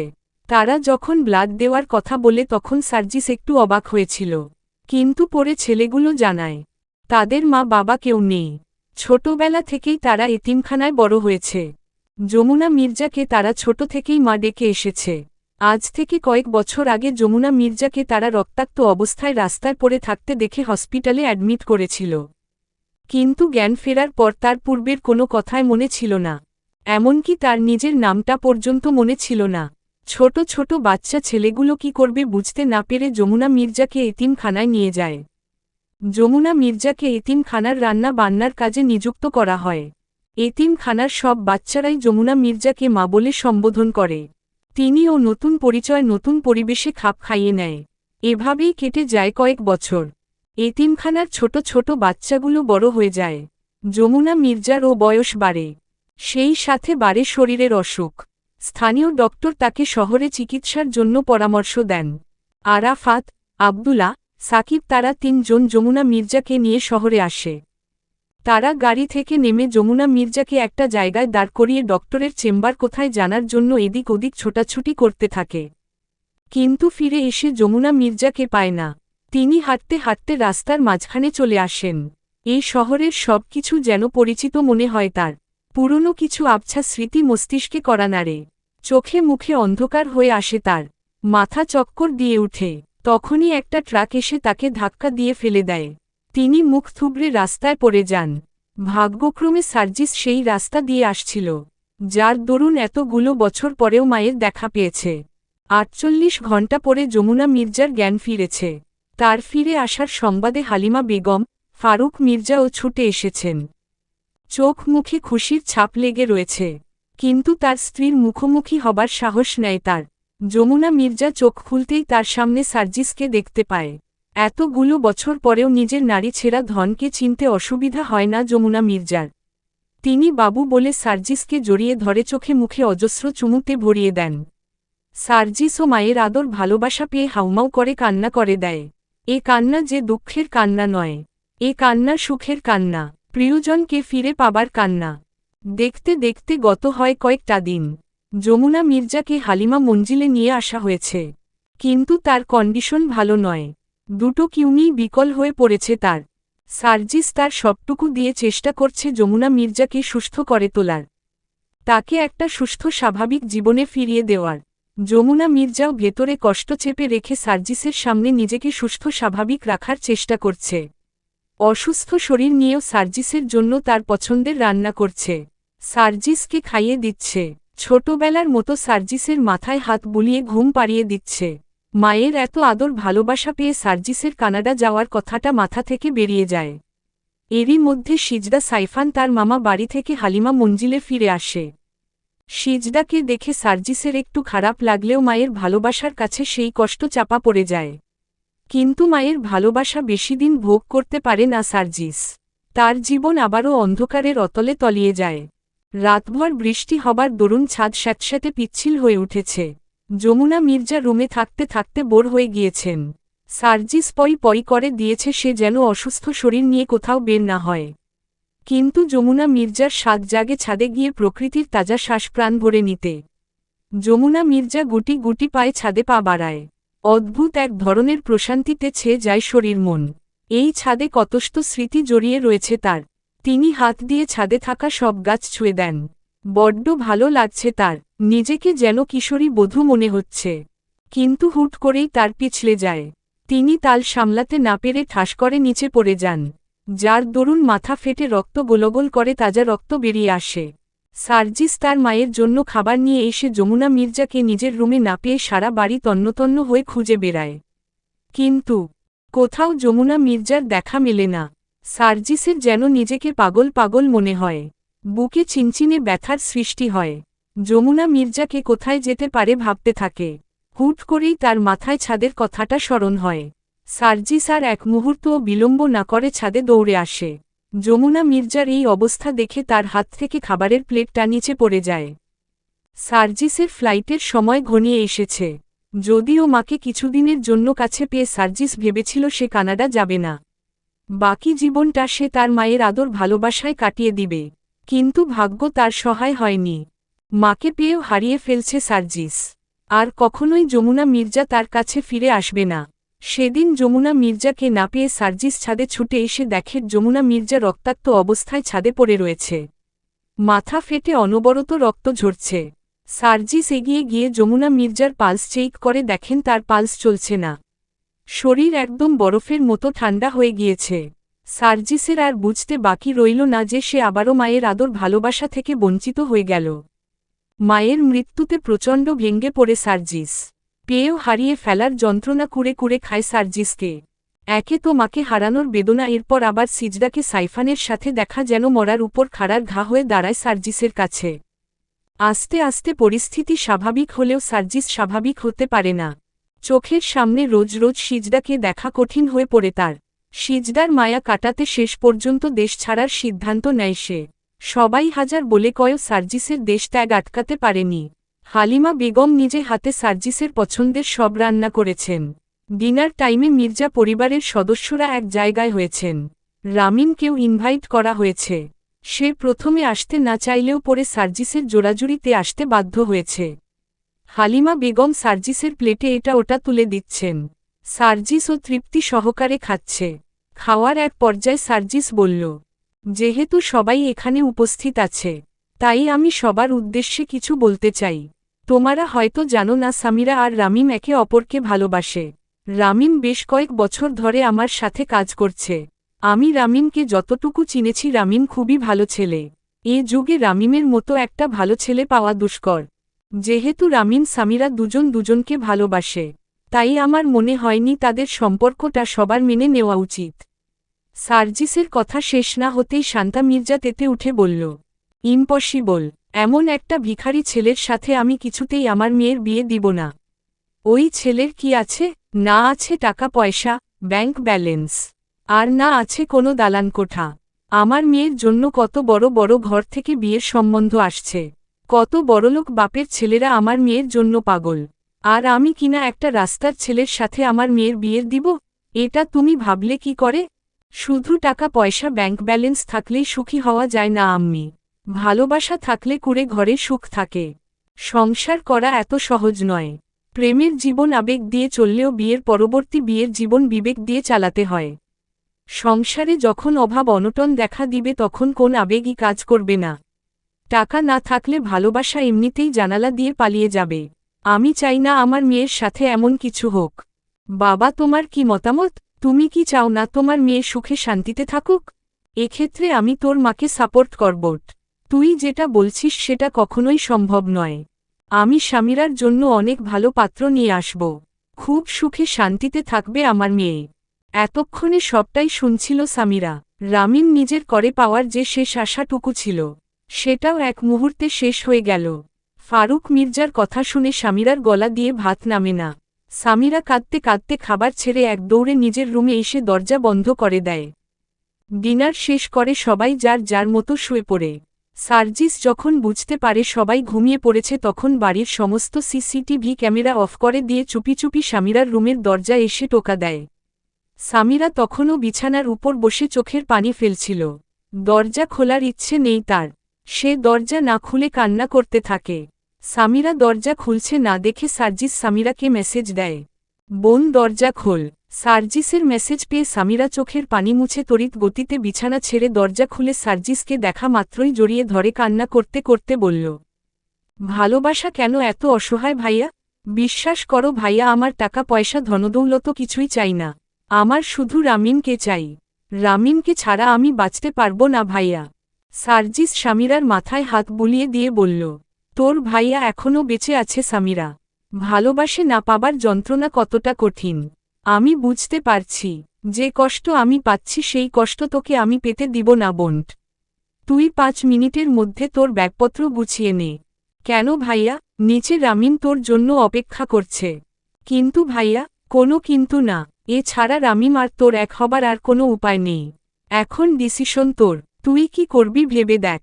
সামিরা কোনো কথা না বলে চুপচাপ তার জামাকাপড় গুছিয়ে নেয়।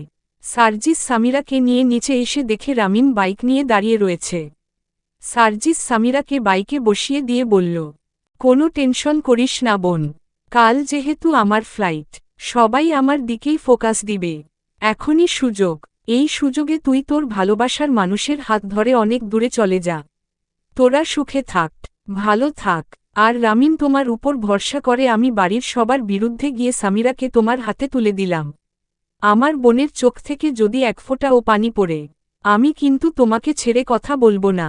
তোমার অ্যাকাউন্টে আমি কিছু টাকা পাঠিয়েছি। আপাতত কিছুদিন শহর ছেড়ে অনেক দূরে চলে যাও। চিন্তার কোনো কারণ নেই। তোমার চাকরির ব্যবস্থা করে দিব আমি। আমার বড় ভাই ছিল না, বিধাতা বড় ভাই স্বরূপ আপনাকে আমার কাছে পাঠিয়েছিলেন।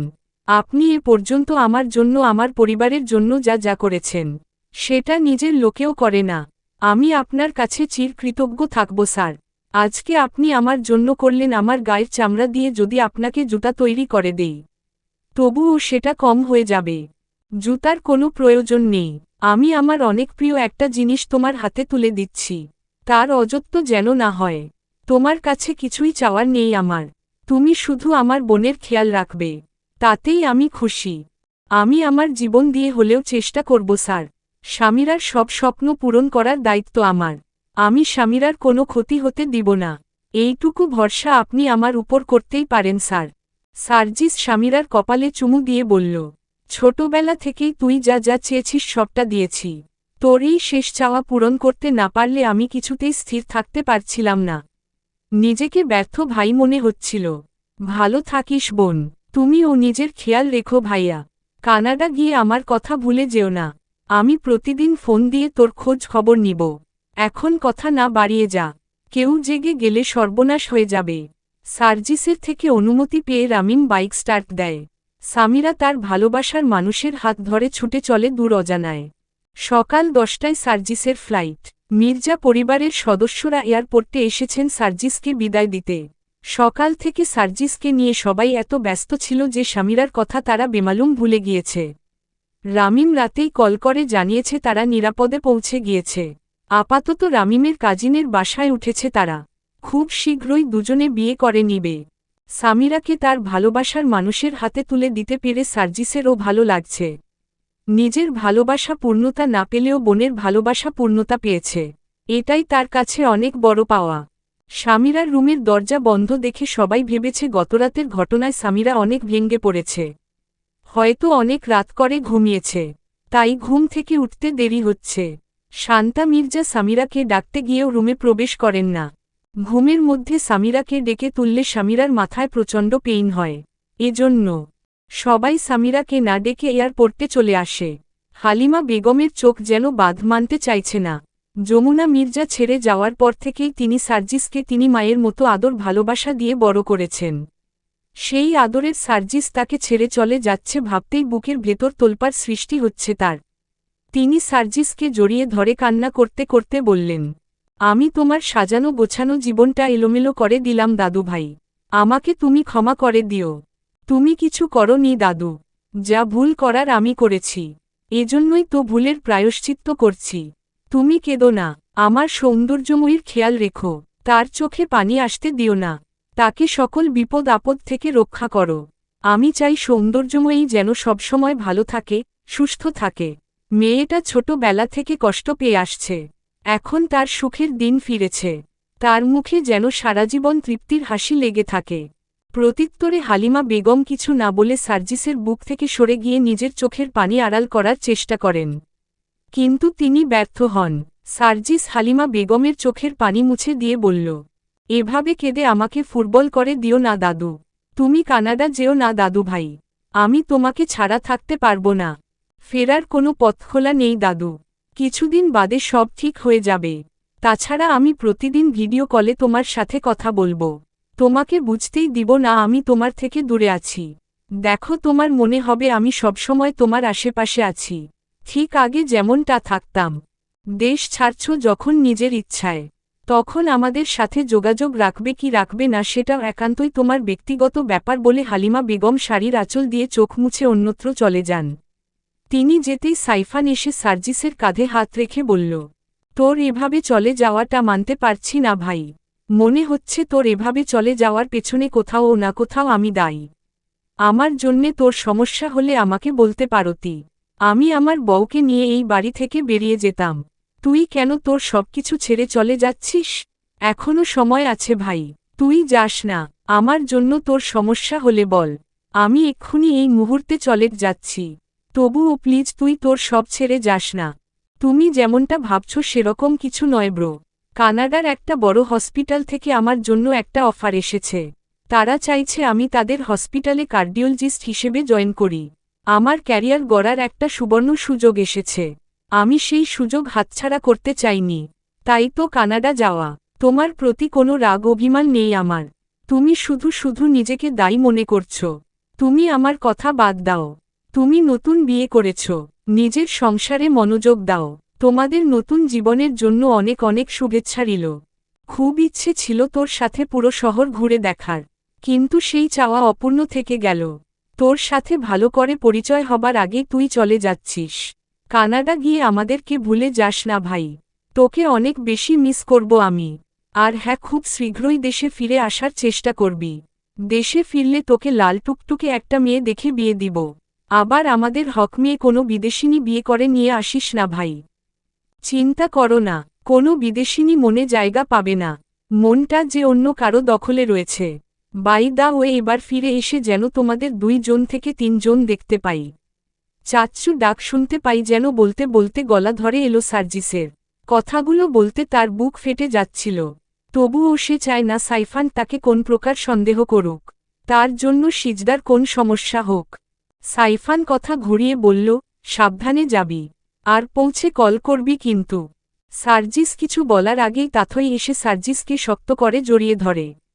কান্না করতে করতে মেয়েটার চোখ মুখ ফুলে উঠেছে, নাকের পাটা লাল টুকটুকে আকার ধারণ করেছে। সার্জিস এক ঝটকায় তাথইকে নিজের বুক থেকে সরিয়ে দিয়ে বলল, এসব কোন ধরনের অসভ্যতা তাথই? তোকে কতবার বলেছি আমাকে এভাবে হুটহাট জড়িয়ে ধরবি না। এরপর ও কথা কানে যায় না তোর? এক কথা আর কতবার বললে শুনবি তুই? না যায় না। তুমি কেন বোঝ না আমি তোমাকে ভালোবাসি? তোমাকে ছাড়া কিছু ভাবতে পারি না। তুমি আমাকে একা রেখে চলে যাচ্ছ, আমি কি নিয়ে বাঁচব সার্জিস? তুমি প্লিজ যেও না। তুই আমাকে সত্যিই ভালোবাসিস? উদ্ধৃতি চিহ্ন। Any doubt? আমার ফেরার অপেক্ষা করতে পারবি? সেটা হোক 5 বছর, 10 বছর বা সারা জীবন। তুই যদি আমাকে সত্যিকারের ভালোবাসিস, তাহলে আমার জন্য অপেক্ষা করবি। আই প্রমিস ইউ তুই যদি আমার জন্য অপেক্ষা করতে পারিস, আমি আমার মনের বিরুদ্ধে গিয়ে তোকে আপন করে নিব। বিয়ে করব তোকে, কিন্তু তার জন্য তোর অপেক্ষা করতে হবে। এটা তোর একটা পরীক্ষা, ভালোবাসার পরীক্ষা। এই পরীক্ষায় উত্তীর্ণ হলেই উপহারস্বরূপ এই সার্জিস মির্জাকে পাবি তুই।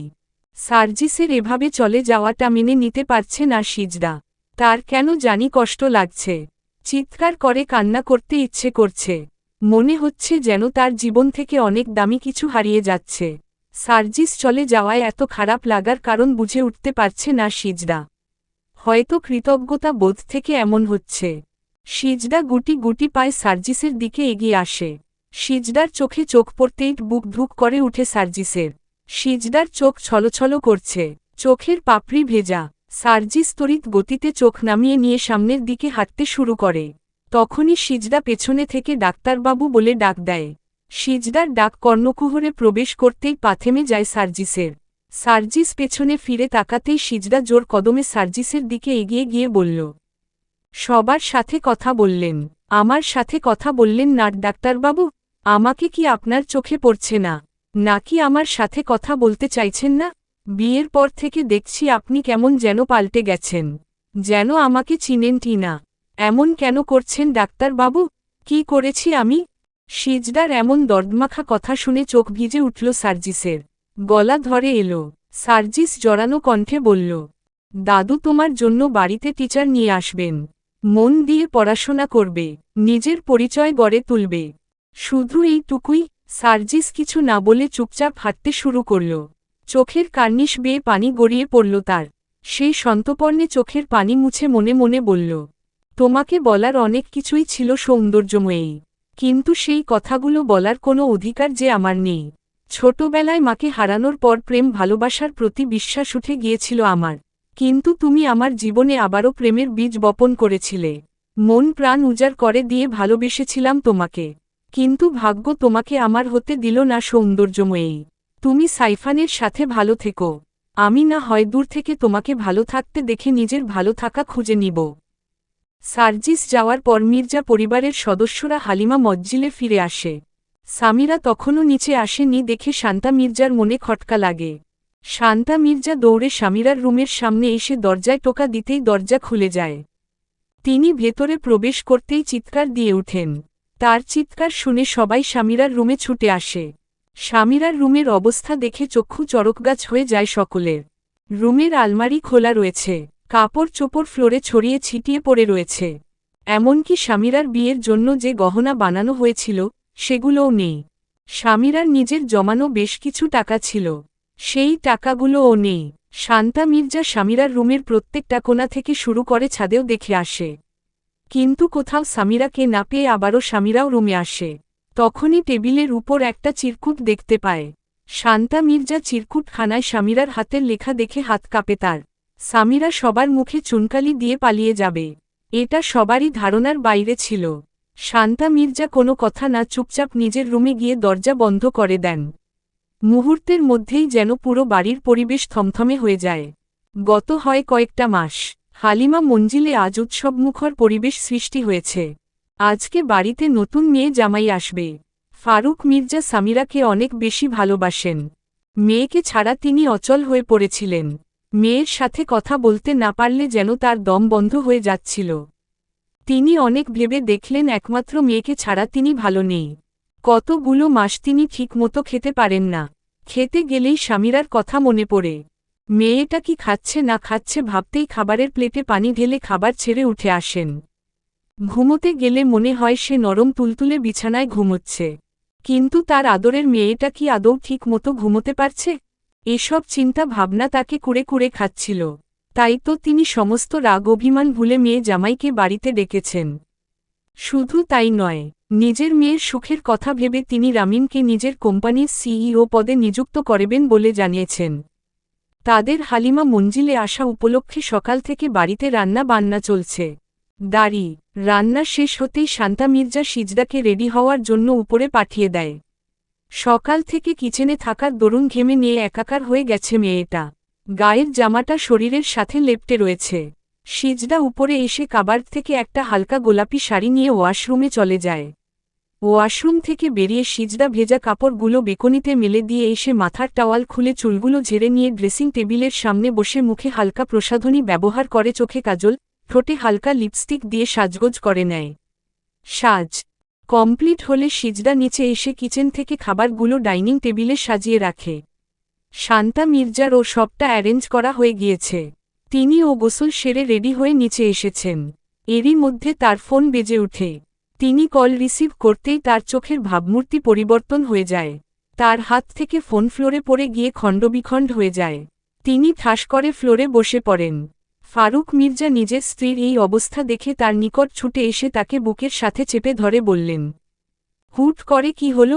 কে কল করেছিল? কি বলল? শান্তা মির্জা ফারুক মির্জাকে শক্ত করে জড়িয়ে ধরে হাউমাউ করে কান্না করে দিলেন। তার নিঃশ্বাস নিতে কষ্ট হচ্ছে। মনে হচ্ছে যেন কেউ তার কলিজা টেনে বের করে নিয়ে আসছে। নিজের স্ত্রীর চোখের পানি সহ্য করতে পারলেন না ফারুক মির্জাট। তিনি বিচলিত হয়ে বললেন, আরে কি হয়েছেটা কি? তুমি যদি না বলো তাহলে আমরা কিভাবে বুঝব? আমার ছেলেটা। হ্যাঁ বলো, সাইফানের কি হয়েছে? আমার ছেলেটা আর নেই ফারুক। নেই মানে? কি সব আবোল তাবোল বকছ? আমার নারী ছেঁড়া ধন আর এই পৃথিবীতে নেই ফারুক। নেই। যার জন্য এত স্ট্রাগল করলাম, নিজের কাছে নিজে অপরাধী হলাম। আমার সেই বুকের মানিক আর কখনোই আমাকে মা বলে ডাকবে না। আর কখনোই হালিমা মঞ্জিলে নিজের অধিকার চাইতে আসবে না ফারুক। আমার ছেলেটা মিশনে গিয়ে গুলিবিদ্ধ হয়ে মারা গিয়েছে। ফারুক মারা গিয়েছে। কত কষ্টের ছেলে আমার। ছোটবেলা থেকে কত কষ্ট করে বড় হয়েছে।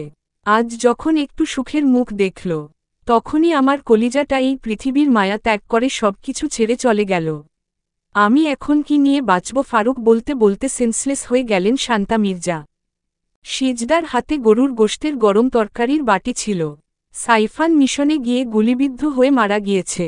এটা শোনা মাত্রই সিজদার হাত থেকে তরকারির বাটি তার পায়ের উপর পড়ল। গরম তরকারি পায়ে পড়ার কষ্টের থেকে মনের কষ্ট বেশি পীড়া দিল তাকে। সিজদা সেখানেই থ হয়ে বসে পড়ল। তার মধ্যে কোনো প্রতিক্রিয়া লক্ষ্য করা যাচ্ছে না, যেন সে একটা পাথরে পরিণত হয়েছে। এরই মধ্যে সামিরা রামিম হালিমা মঞ্জিলে প্রবেশ করে। সামিরা ঢুকেই সাইফানের মৃত্যুর সংবাদ শুনে কান্নায় ভেঙে পড়ে। মুহূর্তের মধ্যেই যেন উৎসবমুখর পরিবেশ শোকে আচ্ছন্ন হয়ে ওঠে। স্বজন হারানোয় বেদনার আর্তনাদে ভারী হয়ে ওঠে চারিপাশ।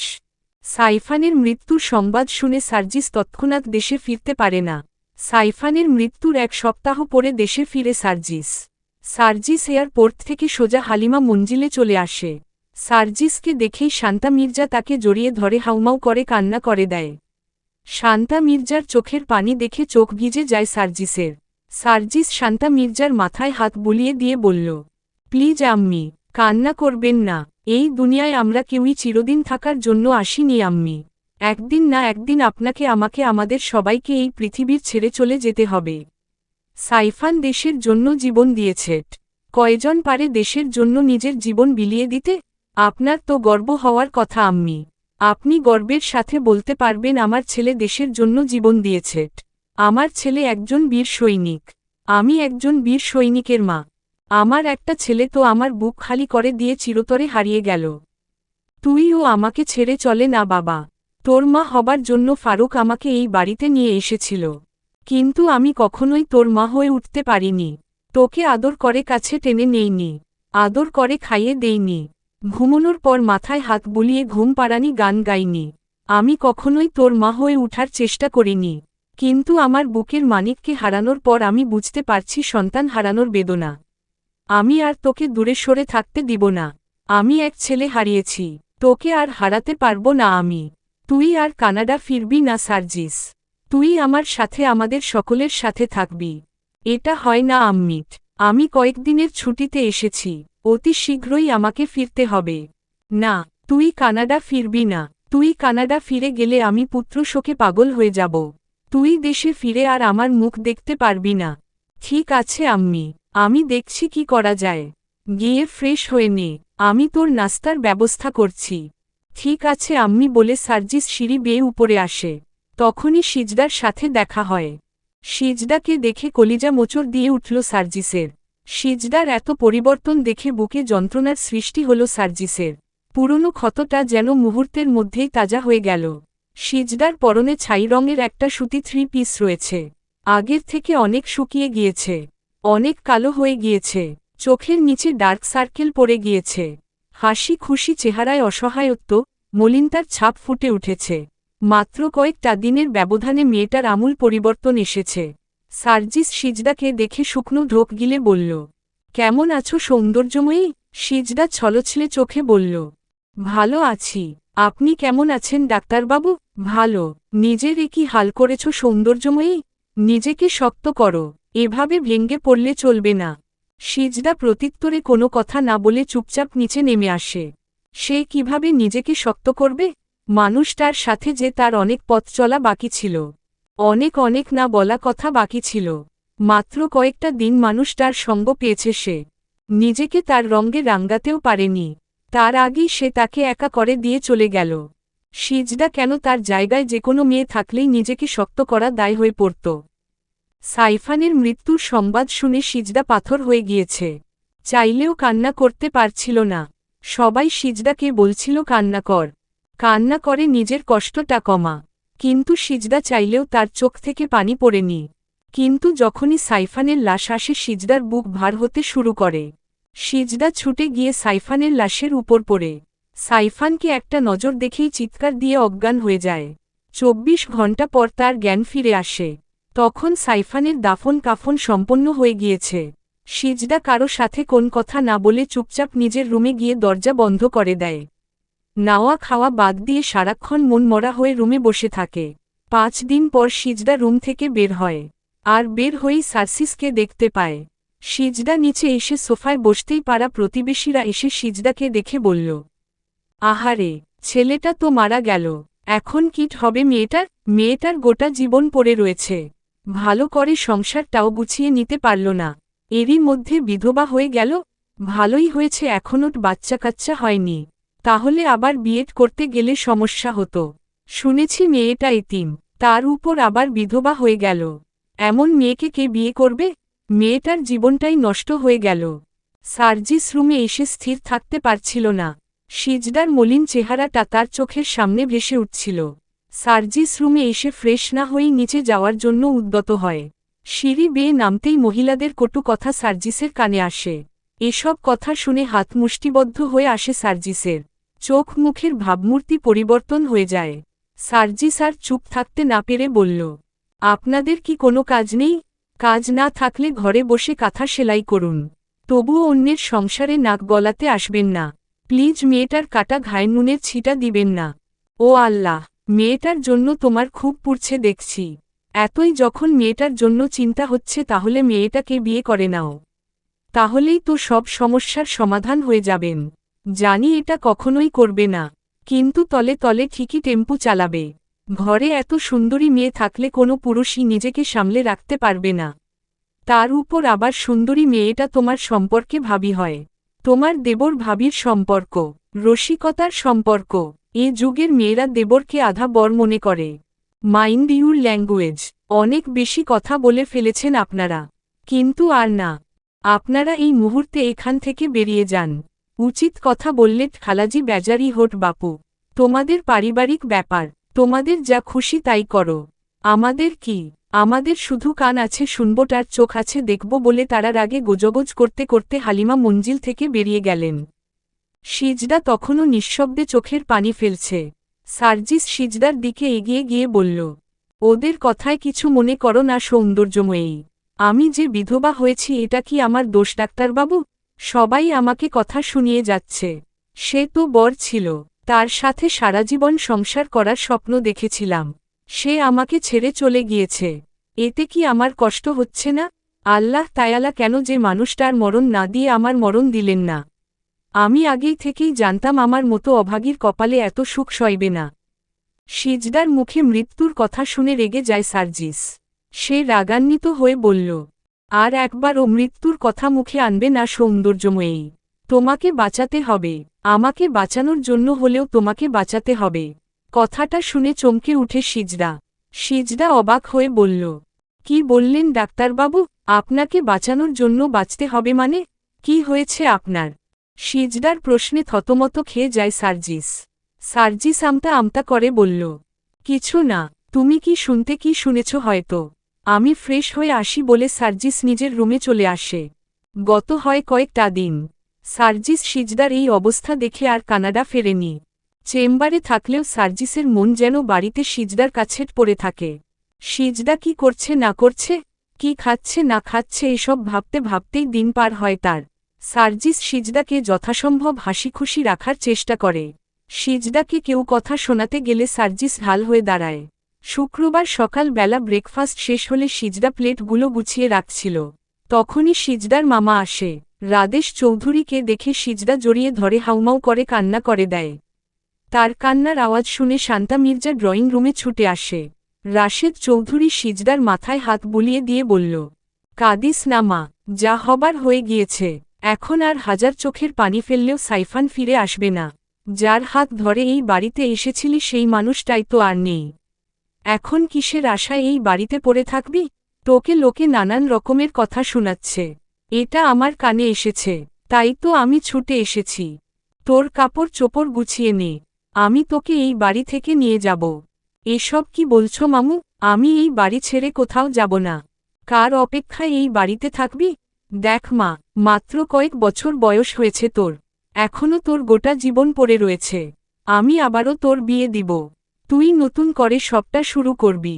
রাদেশ চৌধুরীর কথা শুনে শান্তা মির্জা এগিয়ে এসে বলল, ভালো সিদ্ধান্ত নিয়েছেন। আম্মা এখন বাড়িতে নেই। এই সুযোগে এই অলক্ষী মেয়েকে নিয়ে বিদায় হন আমার বাড়ি থেকে। বিয়ের পরপরই আমার ছেলেটাকে খেয়ে নিল এই অলক্ষী মেয়েটা। আমারই ভুল হয়েছিল ওকে এই বাড়ির বউ করে আনার। এখন আমার ছেলেটাই যখন বেঁচে নেই, তখন এই অলক্ষী মেয়েকে দিয়ে আমার কোনো কাজ নেই।